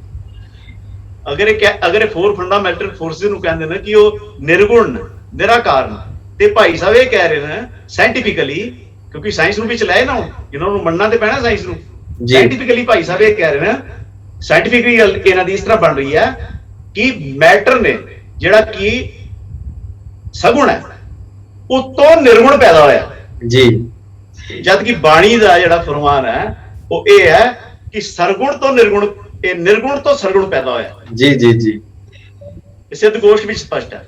ਔਰ ਇੱਕ ਚੀਜ਼ ਬੜੀ ਇੰਪੋਰਟੈਂਟ ਹੈ, ਇਹ ਫੋਰਸਿਸ ਕੀ ਨੇ, ਜਿਹੜੇ ਇਹਨਾਂ ਨੇ ਫੋਰਸ ਕਹਿ ਦਿੱਤਾ ਤੇ ਇਹਨਾਂ ਨੂੰ ਮੰਨਣਾ ਪਏਗਾ ਕਿ ਸ਼ਕਤੀ ਹੈ ਜੀ, 4 ਸ਼ਕਤੀਆਂ। ਗ੍ਰੈਵਿਟੇਸ਼ਨਲ ਫੋਰਸ ਜਿਹੜੀ ਹੈ ਉਹ ਵੀ ਤਾਂ ਐਗਜ਼ਿਸਟ ਕਰਦੀ ਹੈ ਕਿ ਮੈਟਰ ਐਗਜ਼ਿਸਟ ਕਰੇ ਤਾਂ ਜੀ, ਬਿਲਕੁਲ। ਅਗਰ ਇੱਥੇ ਕੋਈ ਮੈਟਰ ਨਹੀਂ ਤੇ ਗ੍ਰੈਵਿਟੇਸ਼ਨਲ ਫੋਰਸ ਹੋ ਨਹੀਂ ਸਕਦੀ, ਠੀਕ ਹੈ ਜੀ। ਔਰ ਆਇਨਸਟਾਈਨ ਨੇ ਇੱਥੋਂ ਤੱਕ ਕਹਿਤਾ ਕਿ ਜਿਹੜੀ ਗ੍ਰੈਵਿਟੇਸ਼ਨਲ ਫੋਰਸ ਹੈ ਉਹ ਟਾਈਮ ਤੇ ਸਪੇਸ ਦਾ ਕਰਵੇਚਰ ਹੈ, ਜਿਹਦੇ ਵਿੱਚ ਸਾਰੇ ਖਗੋਲੀ ਪਿੰਡ ਜਿਹੜੇ ਨੇ ਘੁੰਮਦੇ ਆ, ਠੀਕ ਹੈ ਨਾ। ਜੇ ਮੈਟਰ ਹੀ ਨਾ ਹੋਵੇ, ਜੇ 2 ਆਬਜੈਕਟ ਨਾ ਹੋਣ ਤੇ ਉਹਨਾਂ ਦੇ ਦਰਮਿਆਨ ਗ੍ਰੈਵਿਟੇਸ਼ਨਲ ਫੋਰਸ ਐਗਜ਼ਿਸਟ ਹੀ ਨਹੀਂ ਕਰ ਸਕਦੀ। ਬਿਲਕੁਲ ਸਹੀ ਗੱਲ ਹੈ। ਇਹ ਧਰਤੀ ਹੈ ਤੇ ਸਾਨੂੰ ਅੰਦਰ ਨੂੰ ਖਿੱਚ ਰਹੀ ਹੈ ਨਾ, ਇਹਦੇ ਚ ਪੁੱਲ ਹੈ ਜਾਂ ਪੁਸ਼ ਹੈ ਜੀ। ਜੇ ਇਹ ਆਬਜੈਕਟ ਹੀ ਨਾ ਹੋਏ ਤੇ ਗ੍ਰੈਵਿਟੇਸ਼ਨਲ ਫੋਰਸ ਕਿੱਥੋਂ ਆਏਗੀ? ਬਿਲਕੁਲ। ਤੇ ਇਹਨਾਂ ਦੀ ਥਿਊਰੀ ਇਹ ਜਾ ਰਹੀ ਹੈ, ਜਿਸ ਤਰ੍ਹਾਂ ਕਿ ਪਦਾਰਥਵਾਦੀਆਂ ਦੀ ਆਂਦੀ ਹੈ ਕਿ ਫੋਰਸਿਸ ਜਿਹੜੀਆਂ ਫੰਡਾਮੈਂਟਲ ਫੋਰਸਿਸ ਨੇ ਉਹ ਆਈਆਂ ਨੇ ਸਰਗੁਣ ਤੋਂ ਜੀ, ਪਦਾਰਥ ਤੋਂ। ਇਹ ਭਾਈ ਸਾਹਿਬ ਕਹਿ ਰਹੇ ਨੇ ਕਿ ਨਹੀਂ, ਕਿ ਨਿਰਗੁਣ ਜਿਹੜਾ ਫੋਰਸਿਸ ਨੇ ਇਹ ਪਦਾਰਥ ਕ੍ਰੀਏਟ ਕੀਤਾ। ਠੀਕ ਹੈ ਜੀ, ਠੀਕ ਹੈ ਜੀ ਜੀ। ਇਹ ਭਾਈ ਸਾਹਿਬ ਦਾ ਇਰਾਦਾ ਹੈ। ਔਰ ਬੜੀ ਇੰਪੋਰਟੈਂਟ ਗੱਲ, ਇਹਨਾਂ ਨੇ ਸ਼ਕਤੀ ਦੀ ਫੋਰਸਿਸ ਦੀ ਗੱਲ ਕਰਤੀ। ਮਹਾਰਾਜ ਦਾ ਫਰਮਾਨ ਹੈ, ਨੈ ਸ਼ਿਵ ਸ਼ਕਤੀ ਨੈ ਜਲ ਪਵਨਾ ਤੈ ਆਕਾਰ ਨਾ ਮੇਦਨੀ, ਕਿ ਇੱਕ ਸਮਾਂ ਐਸਾ ਸੀ ਜਿਲੇ ਨਾ ਮੈਟਰ ਸੀ, ਨਾ ਮੈਟਰ ਦੀ ਸ਼ਕਤੀ ਸੀ, ਨਾ ਜਲ ਸੀ, ਨਾ ਪਾਣੀ ਸੀ, ਨਾ ਆਕਾਰ ਸੀ, ਤੇ ਨਾ ਇਹ ਧਰਤੀ ਮੇਦਨੀ ਸੀ ਜੀ। ਨੈ ਸ਼ਿਵ ਸ਼ਕਤੀ ਨੈ ਜਲ ਪਵਨਾ ਤੈ ਆਕਾਰ ਨਾ ਮੇਦਨੀ। ਉਸ ਵੇਲੇ ਨਾ ਕੋਈ ਸ਼ਕਤੀ ਸੀ, ਇਹ ਕਹਿ ਰਹੇ ਨਾ 4 ਫੰਡਾਮੈਂਟਲ ਫੋਰਸਿਸ ਪਰਮਾਤਮਾ ਹੈ ਔਰ ਇਹ ਸਦੀਵੀ ਹੈ। ਤੇ ਬਾਣੀ ਕਹਿ ਰਹੀ ਹੈ ਕਿ ਸਦੀਵੀ ਨਹੀਂ ਹੈ ਜੀ। ਇੱਕ ਸਮਾਂ ਐਸਾ ਸੀ ਕਿ ਸ਼ਕਤੀ ਵੀ ਹੈ ਨਹੀਂ, ਮੈਟਰ ਹੈ ਹੀ ਨਹੀਂ ਸੀ ਜੀ, ਔਰ ਮੈਟਰ ਹੀ ਨਹੀਂ ਸੀ ਤੇ ਉਹਦੀ ਸ਼ਕਤੀ ਕਿੱਥੋਂ ਹੋਣੀ ਸੀ ਜੀ ਜੀ ਜੀ। ਤੇ ਮੈਟਰ ਨਹੀਂ ਸੀ, ਸ਼ਕਤੀ ਨਹੀਂ ਸੀ, ਤੇ ਜਲ ਵੀ ਨਹੀਂ ਸੀ, ਤੇ ਪਾਣੀ ਵੀ ਨਹੀਂ ਸੀ, ਨਾ ਇਹ ਆਕਾਰ ਸੀ, ਨਾ ਮੇਦਨੀ ਸੀ। ਉਸ ਵੇਲੇ ਉਹ ਆਪਣੇ ਆਪ ਤੋਂ ਆਪ ਸੀ ਜੀ। ਹੁਣ ਭਾਈ ਸਾਹਿਬ ਜਿਹੜੇ ਨੇ ਇਹਨਾਂ ਦਾ ਗੁਰਬਾਣੀ ਦੇ ਆਧਾਰਿਤ, ਕਿਉਂਕਿ ਪੰਕਤੀਆਂ ਚੂਜ਼ ਕਰ ਲਈਆਂ ਨਾ, ਇਹ ਦੂਸਰੇ ਨੂੰ ਕਹਿ ਰਹੇ ਨੇ ਕਿ ਤੁਸੀਂ ਪੰਕਤੀਆਂ ਚੂਜ਼ ਕਰ ਲੈਂਦੇ ਹੋ ਜੀ। ਹੁਣ ਇਹਨਾਂ ਨੇ ਆਪਣੀ ਮਰਜ਼ੀ ਨਾਲ ਚੂਜ਼ ਕੀਤੀਆਂ, ਅਸੀਂ ਨਹੀਂ ਕਹੀਆਂ ਜੀ। ਔਰ ਦੋਹੇ ਪ੍ਰਕਾਰ ਦੀਆਂ ਚੂਜ਼ ਕੀਤੀਆਂ, ਬਿਲਕੁਲ। ਅਸੀਂ ਇਹਨਾਂ ਨੂੰ ਚੁਣ ਕੇ ਨਹੀਂ ਦਿੱਤੀਆਂ ਕਿ ਤੁਸੀਂ ਇਹ ਪੰਕਤੀਆਂ ਵਰਤੋ। ਔਰ ਖੁਦ ਇਹਨਾਂ ਨੇ ਕਿਹਾ, ਰੂਪ ਨਾ ਰੇਖ ਨਾ ਰੰਗ ਕਿਛ ਤ੍ਰੈ ਗੁਣ ਤੇ ਪ੍ਰਭ ਭਿੰਨ, ਬਿਲਕੁਲ। ਤੇ ਮੈਟਰ ਤ੍ਰੈ ਗੁਣੀ ਹੈ, ਕਰਤਾ ਤ੍ਰੈ ਗੁਣਾ ਤੋਂ ਭਿੰਨ ਹੈ ਜੀ। ਇਹ ਜਿਹੜੀਆਂ ਫੋਰਸਿਸ ਗਿਣਾ ਰਹੇ ਨੇ ਇਹ ਤ੍ਰੈ ਗੁਣੀ ਫੋਰਸਿਸ ਨੇ ਜੀ ਜੀ ਜੀ। ਹੁਣ ਦੇਖੋ ਕਿਸ ਤਰ੍ਹਾਂ, ਇਹ ਵੀ ਦਰਸ਼ਕ ਥੋੜੇ ਜਿਹੇ ਜਾਣ ਲੈਣ। ਬਿਲਕੁਲ। ਤ੍ਰੈ ਗੁਣ ਦੇ ਵਿੱਚ ਕੀ ਹੈ ਕਿ ਇੱਕ ਹਰ ਚੀਜ਼ ਦੇ ਤ੍ਰੈ ਗੁਣ ਮੰਨੇ ਗਏ ਨੇ। ਜਿਤਨੀ ਵੀ ਸੰਸਾਰ ਦੇ ਵਿੱਚ ਪਦਾਰਥ ਹੈ ਜੀ, ਜਾਂ ਉਸ ਪਦਾਰਥ ਨਾਲ ਬਣੀ ਕੋਈ ਵੀ ਚੀਜ਼ ਹੈ, ਚਾਹੇ ਉਹ ਜੀਵ ਹੈ ਚਾਹੇ ਉਹ ਨਿਰਜੀਵ ਹੈ, ਉਹ ਤ੍ਰੈ ਗੁਣੀ ਹੈ। ਸੋ ਇਸ ਗੱਲ ਤੋਂ ਜਿਹੜਾ ਨਤੀਜਾ ਨਿਕਲਦਾ ਹੈ ਉਹ ਇਹ ਨਿਕਲਦਾ ਹੈ ਕਿ ਜਿਹੜਾ ਪਦਾਰਥ ਦੇ ਪਾਰਟੀਕਲਸ ਦੇ ਨਾਲ ਜਿਹੜੀਆਂ ਫੋਰਸਿਸ ਐਮਰਜ ਹੋ ਰਹੀਆਂ, ਜਿਹੜੀਆਂ ਵੱਧ ਰਹੀਆਂ, ਉਹ ਫੋਰਸਿਸ ਦੇ ਵਿੱਚ ਤ੍ਰੈ ਗੁਣ ਮੌਜੂਦ ਨੇ। ਉਹਨਾਂ 'ਚ ਐਕਟੀਵਿਟੀ ਹੈ, ਉਹਨਾਂ 'ਚ ਮੂਵਮੈਂਟ ਹੈ, ਪਾਰਟੀਕਲਸ ਦੀ ਡਾਇਮੈਂਸ਼ਨ ਹੈ, ਉਹਦੇ ਵਿੱਚ ਡਿਸਆਰਡਰ ਹੈ, ਕਿਤੇ ਕਿਤੇ ਡਿਸਟਰਕਸ਼ਨ ਵੀ ਹੈ ਜੀ, ਕਿਤੇ ਕਿਤੇ ਜਿਹੜੀ ਹੈ ਇੱਕ ਬੈਲੈਂਸ ਹੈ, ਔਰ ਕਿਤੇ ਇੱਕ ਹਾਰਮੋਨੀ ਹੈ, ਔਰ ਕਿਤੇ ਕਿਤੇ ਇੱਕ ਯੂਨੀਵਰਸਲਨੈਸ ਹੈ ਉਹਦੇ ਵਿੱਚ। ਉਹ ਤਿੰਨੋਂ ਹੀ ਗੁਣ ਜਿਹੜੇ ਨੇ ਉਹਨਾਂ 4 ਫੰਡਾਮੈਂਟਲ ਫੋਰਸਿਸ ਦੇ ਵਿੱਚ ਹਨ। ਔਰ ਉਹ ਬਣੀਆਂ ਕਿਹਦੀਆਂ ਨੇ? ਉਹ ਪਦਾਰਥ ਦੀਆਂ ਬਣੀਆਂ ਨੇ, ਉਹ ਸਰਗੁਣ ਦੀਆਂ ਬਣੀਆਂ ਨੇ, ਤੇ ਇਸ ਕਰਕੇ ਉਹ ਨਿਰਗੁਣ ਨਹੀਂ ਕਹੀਆਂ ਜਾ ਸਕਦੀਆਂ। ਤੇ ਫਿਰ ਹੁਣ ਸਵਾਲ ਉੱਠੇਗਾ ਅਗਲਾ ਕਿ ਫਿਰ ਸਰਗੁਣ ਹੈ ਕੌਣ ਹੈ? ਔਰ ਉਹ ਕੌਣ ਹੈ ਜਿਹਨੂੰ ਇਹ ਭਾਈ ਸਾਹਿਬ ਦੀ ਆਪਣੀ ਪੰਕਤੀ ਜੀ ਮਹਾਰਾਜ ਨੇ ਕਿਹਾ, ਜਿਹੜੀ ਇਹਨਾਂ ਨੇ ਕੋਟ ਕੀਤੀ ਹੈ, ਰੂਪ ਨ ਰੰਗ ਨ ਰੇਖ ਕਿਛ ਤ੍ਰੈ ਗੁਣ ਤੇ ਪ੍ਰਭ ਭਿੰਨ। ਇਹਦਾ ਮਤਲਬ ਮੈਟਰ ਤੋਂ ਭਿੰਨ ਹੈ ਜੀ ਜੀ। ਹੁਣ ਤੁਸੀਂ ਅਸੀਂ ਕਿਸ ਤਰ੍ਹਾਂ ਭਿੰਨ ਹੈ ਇਹਦੀ ਥੋੜੀ ਹੋਰ ਪੜਚੋਲ ਕਰਨ ਵਾਸਤੇ ਤੁਸੀਂ ਅੱਗੋਂ ਥੋੜੀ ਜਿਹੀ ਇਹਨਾਂ ਦੀ ਵੀਡੀਓ ਚਲਾਓ, ਤੇ ਫਿਰ ਆਪਾਂ ਇਹਨੂੰ ਅੱਜ ਦੇ ਪਾਰਟ ਨੂੰ ਜਿਹੜਾ ਕਨਕਲੂਡ ਕਰੀਏ। ਇੱਕ ਸੈਕਿੰਡ।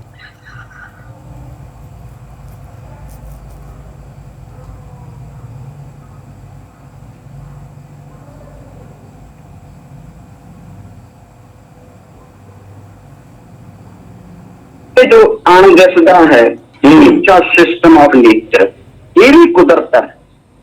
सो रब नूं निर्गुण ते सरगुण दिसदे ते अणदिसदे रब च क्लासीफाई करने वाले गुरबाणी दे जिहड़े इस विचार मुताबक भी कुदरत दे अर्थ है जिहड़े वो रब ही बनदे आ, क्योंकि कुदरत भी दिसदे ते अणदिसदे सरगुण ते निर्गुण दोवां रूपां च मौजूद है सामने।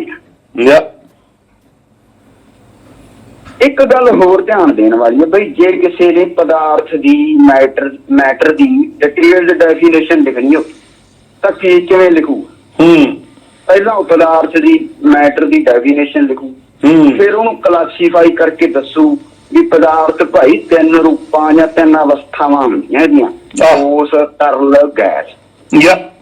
फिर डिटेल तिन्हां दी अलग अलग गुण डिटेल च दसूगा भी एहदे आ गुण है, एहदे आ गुण है, लिखदियां किताब बन जाए। हुण किताब आ जे सिखां दे हत्थ किन्ने धड़े बनणगे?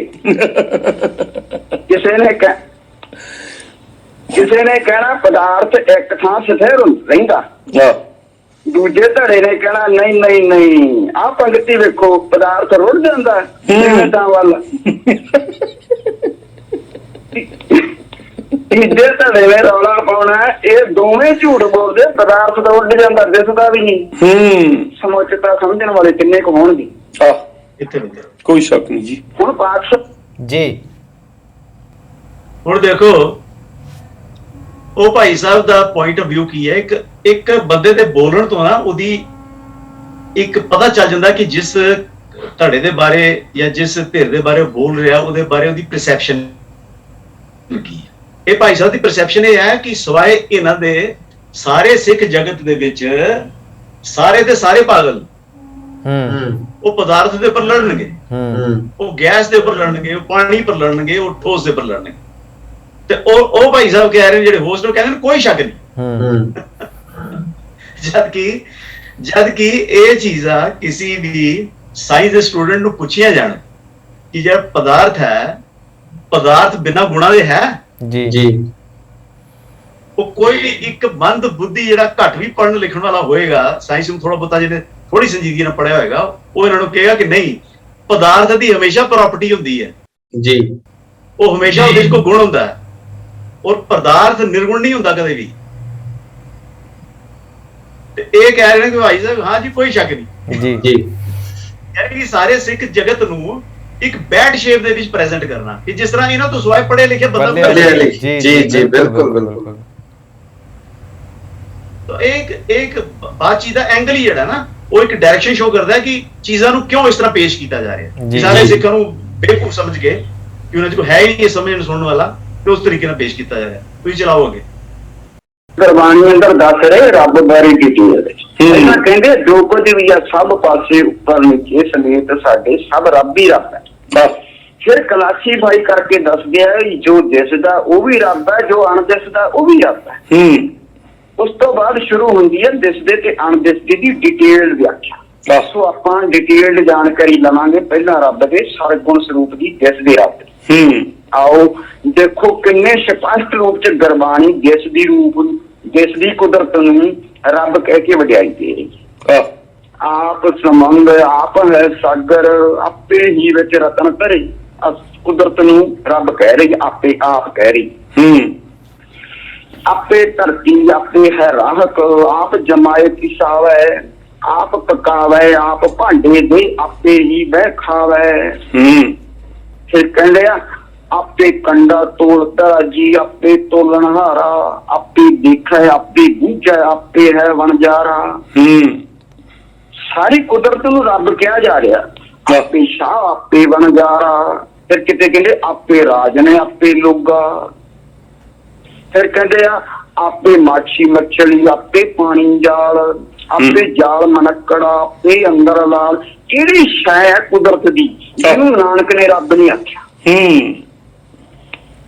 ਹੁਣ ਇੱਥੋਂ ਤੱਕ ਇਹ ਤਾਂ ਸਪਸ਼ਟ ਹੋ ਗਿਆ ਗੁਰਬਾਣੀ ਚ ਕਿ ਰੱਬ ਦੇ ਸਰਗੁਣ ਸਰੂਪ ਜਾਨੀ ਦਿਸਦੇ ਰੱਬ ਦਾ ਜਿਹੜਾ ਜ਼ਿਕਰ ਹੈ ਉਹ ਦਿਸਦੀ ਕੁਦਰਤ ਨੂੰ ਹੀ ਰੱਬ ਕਿਹਾ ਗਿਆ ਕਿ ਰੱਬ ਆਪ ਹੀ ਸਮੁੰਦਰ ਆ, ਆਪ ਹੀ ਬੇੜੀ ਆ, ਆਪ ਹੀ ਤੋਲਾ, ਆਪ ਹੀ ਮਛੇਰਾ, ਆਪ ਹੀ ਮੱਛੀ, ਆਪੇ ਜਾਲ, ਆਪੇ ਕੰਡਾ, ਆਪੇ ਤਰਾਜੂ ਹੈ। ਆਪੇ ਤੋਲਣਾ। ਜਾਣੀ ਦਿਸਦੀ ਕੁਦਰਤ ਹੀ ਰੱਬ ਦਾ ਦਿਸਦਾ ਸਰੂਪ ਹੈ। ਹੁਣ ਆਪਾਂ ਉਸ ਵਿਚਾਰ ਵਾਲੀਆਂ ਪੰਕਤੀਆਂ ਸ਼ਬਦਾਂ ਬਾਰੇ ਵਿਚਾਰਾਂਗੇ ਜਿਨ੍ਹਾਂ ਵਿੱਚ ਰੱਬ ਦੇ ਨਿਰਗੁਣ ਸਰੂਪ ਜਾਣੀ ਅਣਦਿਸਦੇ ਰੱਬ ਬਾਰੇ ਖੋਲ ਕੇ ਦੱਸਿਆ, ਉਹਦੇ ਗੁਣਾਂ ਬਾਰੇ। ਫਾਰਮੂਲਾ ਆਪਾਂ ਇੱਥੇ ਵੀ ਸੇਮ ਹੀ ਵਰਤਣਾ ਕਿ ਜਿਸ ਤਰ੍ਹਾਂ ਸਰਗੁਣ ਸਰੂਪ ਵਾਲੇ ਰੱਬ ਵਾਲੀਆਂ ਪੰਕਤੀਆਂ 'ਚ ਆਪਾਂ ਰੱਬ ਦੇ ਅਰਥ ਕੁਦਰਤ ਕੀਤੇ ਹੈ, ਉਹਨਾਂ ਨੂੰ ਸਮਝਿਆ। ਇਸੇ ਤਰ੍ਹਾਂ ਅਣਦਿਸ ਦੇ ਰੱਬ ਦੇ ਅਰਥ ਆਪਾਂ ਅਣਦਿਸ ਦੀ ਕੁਦਰਤ ਕਰਨੇ ਆ, ਲਾ ਆਫ ਨੇਚਰ ਕਰਨੀ, ਸਿਸਟਮ ਆਫ ਨੇਚਰ ਕਰਨੀ। ਗੁਰਬਾਣੀ ਤੋਂ ਸਮਝਣ ਦੀ ਕੋਸ਼ਿਸ਼ ਕਰਾਂਗੇ ਕਿ ਗੁਰਬਾਣੀ ਵਾਲੇ ਅਣਦਿਸ ਦੇ ਰੱਬ ਦੇ ਅਰਥ law of nature, system of nature ਬਣਦੇ ਹੈ ਕਿ ਨਹੀਂ। ਸੋ ਉਹ ਵਿਚਾਰ ਕਰੀਏ ਉਹਨਾਂ ਪੰਕਤੀਆਂ ਸ਼ਬਦਾਂ ਦੀ ਜਿਨ੍ਹਾਂ ਵਿੱਚ ਕਰਤਾ ਤੇ ਰਚਨਾ ਨੂੰ ਅਲੱਗ-ਅਲੱਗ ਦੱਸਿਆ। ਵੈਸੇ ਤਾਂ ਪਾਤਸ਼ਾਹ ਨੇ ਜਦੋਂ ਦੋਨੋਂ ਸਰੂਪ ਰੱਬ ਦੇ ਕਹਿ ਕੇ ਸਰਗੁਣ ਤੇ ਨਿਰਗੁਣ ਦੋ ਸਰੂਪਾਂ ਦੀ ਗੱਲ ਕਰ ਹੀ ਦਿੱਤੀ ਹੈ, ਫਿਰ ਡਿਟੇਲ ਦੱਸਣ ਵੇਲੇ ਵੀ ਤਾਂ ਦੋ ਦੀ ਗੱਲ ਆਊਗੀ ਨਾ। ਜਦ ਦਿਸਦੇ ਤੇ ਅਣਦਿਸਦੇ ਦੋਹਾਂ ਸਰੂਪਾਂ ਨੂੰ ਬਰਾਬਰ ਰੱਖ ਕੇ ਪਾਤਸ਼ਾਹ ਗੱਲ ਕਰਦੇ ਆ ਤਾਂ ਫਿਰ ਉਹ ਦਿਸਦੇ ਨੂੰ ਰਚਨਾ ਕਹਿੰਦੇ ਤੇ ਅਣਦਿਸਦੇ ਨੂੰ ਰੱਬ ਕਹਿੰਦੇ, ਅਕਾਲ ਪੁਰਖ ਕਰਤਾ ਕਹਿੰਦੇ। ਇਸ ਅਣਦਿਸਦੇ ਰੱਬ ਦੇ ਅਰਥ ਅੱਜ ਅਸੀਂ ਜੀ ਦੇਖੋ ਹੁਣ ਜਿੱਥੋਂ ਅਸੀਂ ਚੱਲੇ ਸੀ ਉਹ ਗੱਲ ਹੁਣ ਹੋਰ ਸਪਸ਼ਟ ਹੋ ਗਈ ਜੀ। ਇਹ ਭਾਈ ਸਾਹਿਬ ਨੇ ਮੰਨਿਆ ਕਿ ਗੁਰੂ ਮਹਾਰਾਜ ਨੇ ਬਾਣੀ ਵਿੱਚ ਇੱਕ ਨੂੰ ਕਰਤਾ ਕਿਹਾ ਔਰ ਇੱਕ ਨੂੰ ਕ੍ਰਿਤ ਕਿਹਾ ਜੀ। ਉਹ ਜਿਹੜਾ ਕਰਤਾ ਹੈ ਉਹ ਅਣਦਿਸਦਾ ਰੱਬ ਜੀ। ਤੇ ਅਣਦਿਸਦਾ ਰੱਬ ਕੌਣ ਹੈ ਇਹਨਾਂ ਦੇ ਮੁਤਾਬਕ? 4 ਫੰਡਾਮੈਂਟਲ ਫੋਰਸਿਸ। ਗੱਲ ਉੱਥੇ ਹੀ ਆ ਗਈ ਕਿ ਉਹ 4 ਫੰਡਾਮੈਂਟਲ ਫੋਰਸਿਸ ਮੈਟਰ ਦੇ ਕਾਰਨ ਪਾਰਟੀਕਲਸ ਦੀ ਇੰਟਰੈਕਸ਼ਨ ਹੈ, ਉਹ ਸਰਗੁਣ, ਉਹ ਨਿਰਗੁਣ ਨਹੀਂ ਹੈ ਜੀ। ਹੁਣ 4 ਫੰਡਾਮੈਂਟਲ ਫੋਰਸਿਸ ਨੂੰ ਰੱਬ ਦੇ ਚੌਕਟੇ 'ਚ ਫਿੱਟ ਕਰਤਾ ਤੇ ਉਧਰੋਂ ਕਹਿਤਾ ਕਿ ਉਹ ਨਿਰਗੁਣ ਹੈ ਜੀ, ਜਦ ਕਿ 4 ਫੰਡਾਮੈਂਟਲ ਫੋਰਸਿਸ ਨਿਰਗੁਣ ਹੈ ਹੀ ਨਹੀਂ,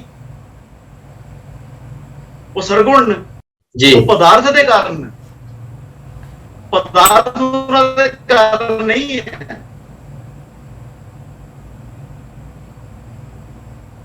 ਪਦਾਰਥ ਹੈ ਤੇ ਉਹਨਾਂ ਦੀ ਐਗਜ਼ਿਸਟੈਂਸ ਹੈ ਜੀ ਬਸਦਾ ਜੀ ਜੀ ਜੀ ਜੀ। ਉਹ ਪਾਰਟੀਕਲ ਦਾ ਬਿਹੇਵੀਅਰ ਹੈ। ਔਰ ਇੱਥੇ ਇੱਕ ਚੀਜ਼ ਦੇਖੋ ਕਿ ਇਹ ਜਿਹੜੀ ਚੀਜ਼ ਵਿਖਿਆਨ ਕਰ ਰਹੇ ਨਾ ਤ੍ਰੈ ਗੁਣਾਂ ਦਾ, ਜਿਹੜਾ ਇਹਨਾਂ ਨੇ ਮੈਟਰ ਦੀਆਂ ਜੋ ਗੱਲਾਂ ਕੀਤੀਆਂ ਨੇ, ਤ੍ਰੈ ਗੁਣਾਂ ਨੂੰ ਵਿਖਿਆਨ ਕੀਤਾ ਇਹਨਾਂ ਨੇ। ਜਿਸ ਤਰ੍ਹਾਂ ਮਹਾਰਾਜ ਨੇ ਕਿਹਾ ਕਿ ਹਰ ਸ਼ੈ ਦੇ ਵਿੱਚ ਪਰਮਾਤਮਾ ਹੈ, ਪਰ ਉਹਨਾਂ ਨੇ ਇਹ ਨਹੀਂ ਕਿਹਾ ਕਿ ਹਰ ਸ਼ੈ ਪਰਮਾਤਮਾ ਹੈ। ਹਰ ਸ਼ੈ ਦੇ ਵਿੱਚ ਪਰਮਾਤਮਾ ਹੈ। ਉਹਦੇ ਵਿੱਚ ਕੀ ਹੈ ਕਿ ਜਿਹੜੀ ਇਹਨਾਂ ਨੇ ਵਿਖਿਆਨ ਕੀਤਾ, ਉਧਰ ਬਾਣੀ ਦੀ ਪੰਕਤੀ ਹੁੰਦੀ ਹੈ ਤ੍ਰੈ ਗੁਣ ਪੜ੍ਹੇ ਹਰ ਤਤ ਨਾ ਜਾਣੇ। ਇਹ ਭਾਈ ਸਾਹਿਬ ਤ੍ਰੈ ਗੁਣ ਦਾ ਤ੍ਰੈ ਗੁਣ ਨੂੰ ਪੜ੍ਹੀ ਜਾ ਰਹੇ ਨੇ ਜੀ। ਪਰਮਾਤਮਾ ਦਾ ਤਤ ਇਹਨਾਂ ਦੇ ਪੱਲੇ ਨਹੀਂ ਪੈ ਰਿਹਾ, ਕਨਫਿਊਜ਼ਨ ਜੀ। ਇਹ ਕਨਫਿਊਜ਼ਨ ਹੈ। ਇਹ ਉਹ ਇੱਕ ਹੋਰ ਪੰਕਤੀ ਹੈ ਨਾ, ਤ੍ਰੈ ਗੁਣ ਬਖਾਣੇ ਭਰਮ ਨਾ ਜਾਈ। ਤ੍ਰੈ ਗੁਣ ਦੀ ਵਿਖਿਆਨ ਕਰ ਦਿੱਤਾ ਜਾਏ, ਜਿਹੜਾ ਬੰਦਾ ਤ੍ਰੈ ਗੁਣਾਂ ਦਾ ਵਿਖਿਆਨ ਕਰਦਾ ਉਹਦਾ ਵੀ ਭਰਮ ਨਹੀਂ ਜਾਂਦਾ। ਹੁਣ ਇਹਨਾਂ ਦਾ ਭਰਮ ਨਹੀਂ ਨਿਕਲ ਰਿਹਾ ਜੀ। ਇਹਨਾਂ ਦਾ ਭਰਮ ਇੱਥੋਂ ਹੀ ਨਹੀਂ ਨਿਕਲ ਰਿਹਾ ਕਿ ਬੇਸਿਕਲੀ ਪਹਿਲਾ ਕਦਮ ਹੀ ਇਹਨਾਂ ਕੋਲ ਗਲਤ ਪੁੱਟਿਆ ਗਿਆ ਜੀ। ਪਹਿਲਾ ਕਦਮ ਹੀ ਪੁੱਟਿਆ ਗਿਆ ਕਿ ਨਿਰਗੁਣ ਸਰੂਪ ਨੂੰ ਕਹਿਤਾ ਜੀ 4 ਫੰਡਾਮੈਂਟਲ ਫੋਰਸਿਸ, ਤੇ ਬਿਨਾਂ ਇਹ ਸੋਚੇ without the application of mind ਕਿ 4 ਫੰਡਾਮੈਂਟਲ ਫੋਰਸਿਸ ਦੇ ਤ੍ਰੈ ਗੁਣੀ ਪਦਾਰਥ ਦਾ ਇੰਟਰਪਲੇ ਹੈ ਜੀ। ਜੇ ਉਹ ਨਿਰਾਕਾਰ ਹੁੰਦੀਆਂ, ਜੇ ਪਾਰਟੀਕਲਸ ਨਿਰਾਕਾਰ ਹੁੰਦੇ ਤੇ ਕਿੱਥੋਂ ਲੱਭਣਾ ਸੀ ਫੋਟਾਨ ਕਿੱਥੇ ਹੈ, ਨਿਊਟਰੋਨ ਕਿੱਥੇ ਹੈ, ਇਲੈਕਟ੍ਰੋਨ ਕਿੱਥੇ ਹੈ, ਉਹਨਾਂ ਦਾ ਕੋਲੋਇਨ ਕੀ ਹੈ, ਉਹਨਾਂ ਦਾ ਰਿਪਲਸ਼ਨ ਕੀ ਹੈ। ਇਹ ਸਾਰਾ ਕੁਝ ਤਾਂ ਹੀ ਸਾਇੰਟਿਸਟਾਂ ਨੇ ਦੇਖਿਆ ਕਿ ਉਹਨਾਂ ਨੇ ਫੋਰਸਿਸ ਨੂੰ ਦੇਖ ਲਿਆ ਜੀ, ਉਹਨਾਂ ਨੂੰ ਪਛਾਣ ਲਿਆ ਜੀ। ਤੇ ਫਿਰ ਉਹ ਰੂਪ ਨਾ ਰੰਗ ਨਾ ਰੇਖ ਦੀ ਕੈਟਾਗਰੀ ਵਿੱਚ ਤੇ ਰਹੀਆਂ ਹੀ ਨਹੀਂ ਜੀ। ਉਹ ਤੇ ਰੂਪ ਰੰਗ ਤੇ ਰੇਖ ਦੀ ਕੈਟਾਗਰੀ 'ਚ ਆ ਗਈਆਂ। ਤੇ ਭਾਈ ਸਾਹਿਬ ਉਹਨਾਂ ਨੂੰ ਰੱਬ ਕਹਿ ਰਹੇ, ਇਹ ਸੱਜਣ ਨੂੰ ਰੱਬ ਕਹਿ ਰਹੇ, ਨਾਲ ਸਾਇੰਸ ਅਪਲਾਈ ਕਰ ਰਹੇ ਜੀ। ਤੇ ਇੰਨੀ ਗੱਲ ਮੰਨ ਲਈ ਇਹਨਾਂ ਨੇ ਕਿ ਉਹ 4 ਫੰਡਾਮੈਂਟਲ ਫੋਰਸਿਸ ਕਰਤਾ, ਤੇ ਮਹਾਰਾਜ ਨੇ ਵੀ ਕਿ ਕਰਤਾ ਦੀ ਗੱਲ ਜ਼ਰੂਰ ਕੀਤੀ ਹੈ ਜੀ। ਕਲਾਸੀਫਿਕੇਸ਼ਨ ਕੀਤੀ ਹੈ ਉਹਨਾਂ ਨੇ ਕਿ ਇੱਕ ਕਰਤਾ ਹੈ ਤੇ ਇੱਕ ਕ੍ਰਿਤ ਹੈ, ਇੱਕ ਬਣਾਉਣ ਵਾਲਾ ਤੇ ਇੱਕ ਬਣਨ ਵਾਲਾ। ਇਹ ਉਹਨਾਂ ਦੋਨਾਂ ਨੂੰ ਕੰਬਾਈਨ ਕਰ ਰਹੇ। ਬਾਣੀ ਦੇ ਵਿੱਚ ਇਹ ਬਿਲਕੁਲ ਕਿਹਾ ਗਿਆ ਕਿ ਜਿਹੜੇ ਬਾਣੀ 'ਚ ਇਹ ਗੱਲ ਆ ਗਈ ਕਿ ਪਰਮਾਤਮਾ ਜਿਹੜਾ ਉਤੋਂ ਉਹਦੇ ਹੁਕਮ ਤੋਂ ਕੋਈ ਚੀਜ਼ ਬਾਹਰ ਨਹੀਂ ਜੀ, ਬਿਲਕੁਲ ਸਰਵ ਸ਼ਕਤੀਮਾਨ ਹੈ। ਤੇ ਫਿਰ ਕੁਦਰਤ ਨੂੰ ਜਾਂ ਇਨਸਾਨ ਨੂੰ ਜਾਂ ਮਛਲੀ ਨੂੰ ਜਾਂ ਜਾਲ ਨੂੰ ਉਹ ਕਿਸ ਤਰ੍ਹਾਂ ਪਰਮਾਤਮਾ ਤੋਂ ਬਾਹਰ ਕਹਿ ਸਕਦੇ ਨੇ? ਬਿਲਕੁਲ ਜੇ ਪਰਮਾਤਮਾ ਹਰ ਜਗ੍ਹਾ ਮੌਜੂਦ ਹੈ, ਉਹ ਕੁਦਰਤ ਦੇ ਬਣਨ ਤੋਂ ਵੇਲੇ ਵੀ ਹੈ, ਉਹ ਕੁਦਰਤ ਦੇ ਬਣਨ ਤੋਂ ਪਹਿਲਾਂ ਵੀ ਸੀ, ਉਹ ਕੁਦਰਤ ਦੇ ਬਣਨ ਤੋਂ ਬਾਅਦ ਵੀ ਰਹੇਗਾ। ਜੇ ਉਹਦੀ ਕਮਾਂਡ ਹਰ ਚੀਜ਼ ਦੇ ਉੱਪਰ ਹੈ, ਜੇ ਉਹਦੀ ਗ੍ਰਿਫਤ ਹਰ ਚੀਜ਼ ਦੇ ਉੱਪਰ ਹੈ, ਤੇ ਹਰ ਚੀਜ਼ ਨੂੰ ਉਹਦੇ ਵਿੱਚ ਹੀ ਮੰਨਿਆ ਜਾਏਗਾ। ਬਿਲਕੁਲ ਸਹੀ ਹੈ। ਲੇਕਿਨ ਸਥਿਤੀ ਕਿਸੇ ਵੇਲੇ ਬਦਲੇਗੀ ਕਿ ਜਿਸ ਵੇਲੇ ਜਿਹਦੇ ਵਿੱਚ ਉਹ ਹੈ, ਜਿਨ ਇਸ ਨਾਸ਼ਵਾਨ ਸੰਸਾਰ ਦੇ ਵਿੱਚ ਜਿਲੇ ਇਹ ਸੰਸਾਰ ਨਹੀਂ ਹੋਏਗਾ, ਉਹ ਉਸ ਲਈ ਵੀ ਹੋਏਗਾ। ਜੀ ਇਕੁਏਸ਼ਨ ਇਹ ਹੈ। ਹੁਣ ਇਹ ਕੀ ਕਰ ਰਹੇ ਨੇ, ਇਹ ਸ਼ਬਦ ਚੁੱਕ ਕੇ ਅਰਧ ਸੱਤੇ ਪੇਸ਼ ਕਰ ਰਹੇ ਨੇ, ਔਰ ਮਹਾਰਾਜ ਨੇ ਉਹਦੇ ਵਿੱਚ ਕਿਹਾ, ਮਹਾਰਾਜ ਨੇ ਮੰਨਿਆ ਇਹ ਗੱਲ, ਭਿੰਨ ਭਿੰਨ ਜਿਹੜਾ ਸੰਸਾਰ ਹੈ ਇਹਦੇ ਬਾਰੇ ਕਿਹਾ ਉਹਨਾਂ ਨੇ ਕਿ ਭਿੰਨ ਭਿੰਨ ਤ੍ਰੈ ਗੁਣ ਵਿਸਥਾਰ। ਜੀ ਇਹ ਜਿੰਨਾ ਕੁਝ ਵੀ ਫੈਲੇਦਾ ਨਾ, ਇਹ ਸਭ ਤ੍ਰੈ ਗੁਣ ਦਾ। ਜੀ ਚਾਹੇ ਉਹ ਮਾਦਾ, ਚਾਹੇ ਉਹ ਮਾਦਾ ਦੀਆਂ ਫੋਰਸਿਸ, ਚਾਹੇ ਉਹ ਇਨਸਾਨ ਹੈ ਜਾਂ ਇਨਸਾਨ ਦਾ ਬਿਹੇਵੀਅਰ ਹੈ, ਚਾਹੇ ਉਹ ਮਛਲੀ ਹੈ, ਚਾਹੇ ਮਛਲੀ ਦਾ ਜਾਲ ਹੈ, ਚਾਹੇ ਕੋਈ ਨਿਰਜੀਵ ਹੈ ਜਾਂ ਕੋਈ ਜੀਵ ਵਸਤੂ ਹੈ, ਇਹ ਜਿੰਨਾ ਵੀ ਹੈ ਭਿੰਨ ਭਿੰਨ ਪ੍ਰਕਾਰ ਦੀਆਂ ਚੀਜ਼ਾਂ, ਭਿੰਨ ਭਿੰਨ ਤ੍ਰੈ ਗੁਣ ਵਿਸਥਾਰ। ਜੀ ਤ੍ਰੈ ਗੁਣਾਂ ਦਾ ਵਿਸਥਾਰ ਹੈ, ਤੇ ਜਿਹੜਾ ਤ੍ਰੈ ਗੁਣਾਂ ਦਾ ਵਿਸਥਾਰ ਹੈ ਉਹ ਆਪਣੇ ਆਪ ਇਕੱਲੇ ਤੌਰ ਤੇ ਨਿਰਗੁਣ ਨਹੀਂ ਹੋ ਸਕਦਾ। ਬਿਲਕੁਲ, ਉਹ ਨਿਰਗੁਣ ਨੂੰ ਪੈਦਾ ਨਹੀਂ ਕਰ ਸਕਦਾ ਜੀ, ਨਿਰਗੁਣ ਨੂੰ ਪੈਦਾ ਕਰੇਗਾ। ਠੀਕ ਹੈ ਜੀ। ਸੋ ਇਹ ਕਨਫਿਊਜ਼ਨ ਜਿਹੜਾ ਇਹਨੂੰ ਅਸੀਂ ਕੱਢਾਂਗੇ ਹੋਰ ਅੱਗੇ ਚੱਲ ਕੇ, ਤੇ ਮੇਰੇ ਖਿਆਲ ਅੱਜ ਦਾ ਜਿਹੜਾ ਸਾਡਾ ਪ੍ਰੋਗਰਾਮ ਹੈ ਉਹ ਅਸੀਂ ਕਾਫੀ ਇਹਨੂੰ ਇੱਕ ਉੱਥੇ ਤੱਕ ਪੁੱਜਿਆ ਹੈ। ਔਰ ਅਸੀਂ ਇੱਕ ਗੱਲ ਮੈਂ ਸਰੋਤਿਆਂ ਅੱਗੇ ਬੇਨਤੀ ਕਰਾਂਗਾ ਕਿ ਤੁਸੀਂ ਦੇਖੋ, ਇੱਕ ਸ਼ਬਦ ਆਂਦਾ ਬਾਣੀ ਵਿੱਚ, ਕਈ ਪ੍ਰਕਾਰ ਦੇ ਸ਼ਬਦ ਨੇ ਜਿਹਦੇ ਵਿੱਚ ਬੇਨਤੀ ਜੋਦੜੀ ਹੈ। ਇੱਕ ਸ਼ਬਦ ਆਂਦਾ ਕਬੀਰ ਜੀ ਦਾ, ਰਮਈਆ ਮੁਬਾਰਕ ਤੇਰਾ ਕਾਹੇ ਨਾ ਖੰਡਸ ਅਵਗੁਣ ਮੇਰਾ। ਬਿਲਕੁਲ, ਉਹ ਪਰਮਾਤਮਾ ਨੂੰ ਸੰਬੋਧਨ ਹੋ ਕੇ ਕਹਿ ਰਹੇ ਨੇ, ਇਹਨਾਂ ਦੇ ਮੁਤਾਬਕ ਕੁਦਰਤ ਨੂੰ ਸੰਬੋਧਨ ਹੋ ਕੇ ਕਹਿ ਰਹੇ ਨੇ। ਜੀ ਇਹਨਾਂ ਦੇ ਮੁਤਾਬਕ ਕਬੀਰ ਸਾਹਿਬ ਕੁਦਰਤ ਨੂੰ ਸੰਬੋਧਨ ਹੋ ਕੇ ਕਹਿ ਰਹੇ ਨੇ। ਕੀ ਕਹਿ ਰਹੇ ਨੇ? ਰਮਈਆ ਮੁਬਾਰਕ ਤੇਰਾ ਕਾਹੇ ਨਾ ਖੰਡਸ ਅਵਗੁਣ ਮੇਰਾ, ਸੁਤ ਅਪਰਾਧ ਕਰਤ ਹੈ ਜੇਤੇ ਜਨਨੀ ਚੀਤ ਨਾ ਰਾਖਸ ਦੇਤੇ। ਜੀ ਕਿ ਬਈ ਹੇ ਰਮੇ ਹੋਏ ਪਰਮਾਤਮਾ, ਮੈਂ ਤੇਰਾ ਬੱਚਾ ਵਾਂ ਜੀ, ਔਰ ਮੇਰੇ ਤੂੰ ਅਵਗੁਣਾਂ ਨੂੰ ਮਾਫ ਕਿਉਂ ਨਹੀਂ ਕਰਦਾ? ਜਿੱਦਾਂ ਮਾਂ ਆਪਣੇ ਬੱਚੇ ਦੇ ਕੀਤੇ ਅਵਗੁਣ ਨੂੰ, ਉਹਦੀ ਗਲਤੀ ਨੂੰ ਮਾਫ ਕਰ ਦਿੰਦੀ ਹੈ, ਤੂੰ ਉਸ ਤਰ੍ਹਾਂ ਹੀ ਮੇਰੀ ਮਾਂ ਵਰਗਾ ਮੇਰੇ ਅਵਗੁਣਾਂ ਨੂੰ ਮਾਫ ਕਿਉਂ ਨਹੀਂ ਕਰਦਾ? ਜੀ ਜੋਦੜੀ ਕਰ ਰਹੇ ਨੇ ਕਬੀਰ ਸਾਹਿਬ।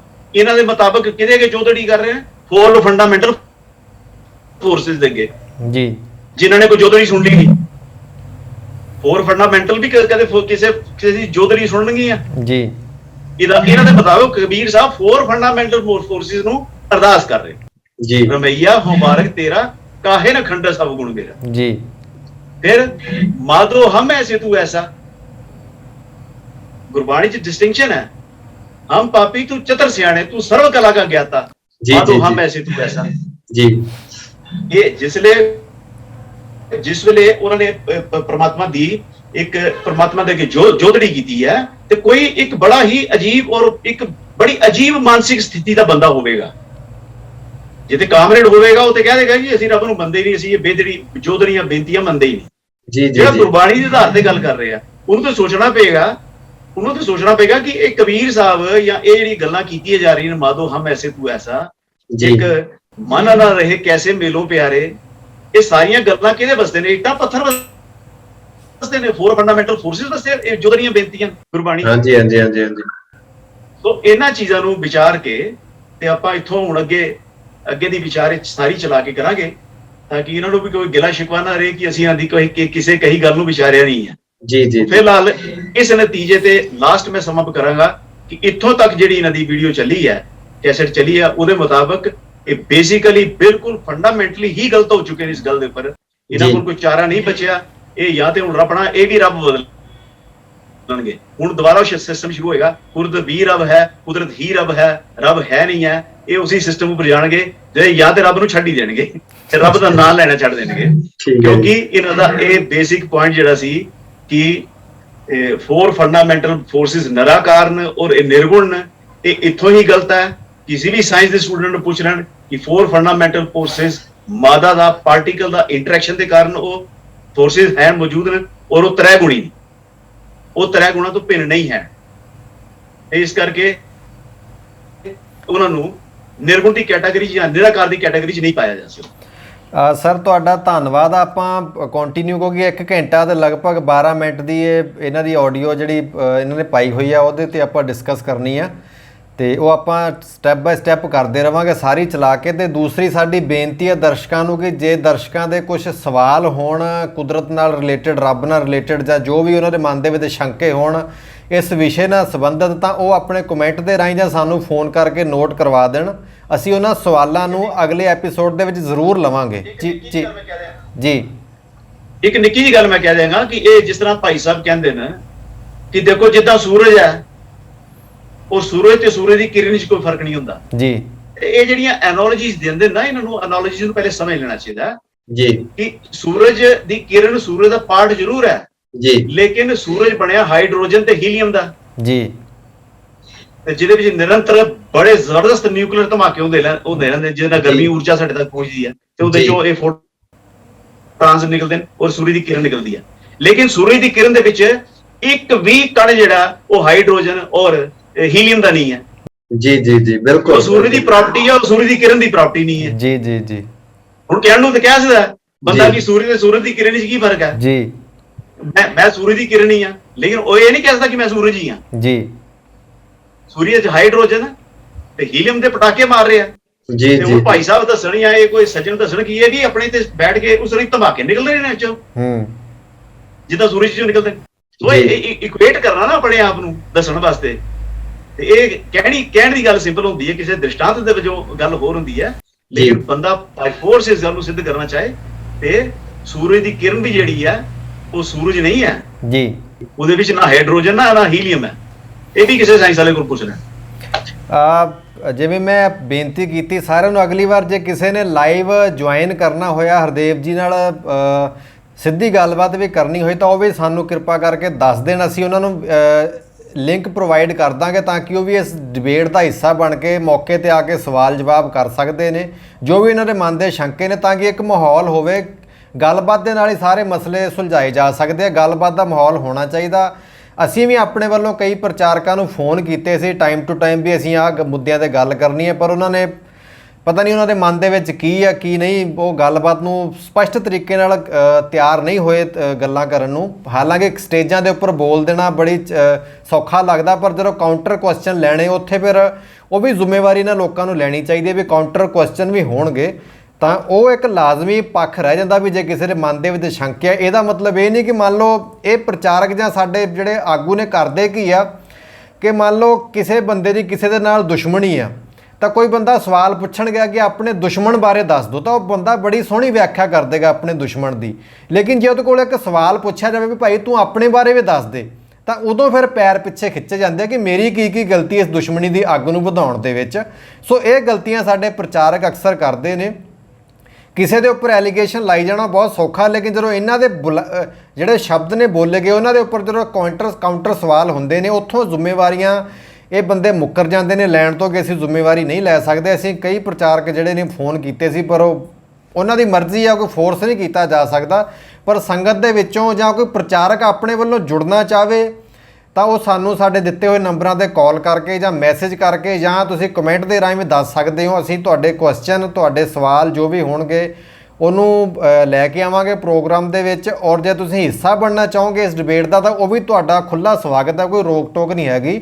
ਇਹ ਸਾਰਿਆਂ ਨਾਲ, ਸਾਰੀ ਕੌਮ ਨਾਲ ਸੰਬੰਧਿਤ ਮਸਲਾ, ਤੋਂ ਇਸ ਮਸਲੇ ਹੋਣੇ ਚਾਹੀਦੇ ਨੇ, ਵਿਚਾਰ ਹੋਣੀ ਚਾਹੀਦੀ। ਵਿਚਾਰ ਤੋਂ ਭੱਜਣ ਵਾਲਾ ਬੰਦਾ ਇੱਕ ਕਾਇਰ ਹੁੰਦਾ, ਉਹ ਅਸਲ ਦੇ ਵਿੱਚ ਝੂਠ ਬੋਲ ਰਿਹਾ ਹੁੰਦਾ। ਸੱਚਾ ਬੰਦਾ ਕਦੇ ਨਹੀਂ ਭੱਜਦਾ। ਸੋ ਅੱਜ ਆਪਾਂ ਜਲਦੀ ਜਿਹੜਾ ਦੂਸਰੇ ਪੱਖ ਨੇ ਇਸ ਡਿਬੇਟ ਜਿਹੜੀ ਆਪਾਂ ਸ਼ੁਰੂ ਕੀਤੀ ਹੈ ਉਹਦੇ ਲੈ ਕੇ ਆਵਾਂਗੇ ਤੇ ਆਪਾਂ ਸਮਾਂ ਕੱਢ ਕੇ ਜਲਦੀ ਹੀ ਇਹਨੂੰ ਸਾਰਾ ਫਿਕਸ ਕਰਦੇ ਹਾਂ। ਤੇ ਤੁਹਾਡਾ ਧੰਨਵਾਦ ਜੀ।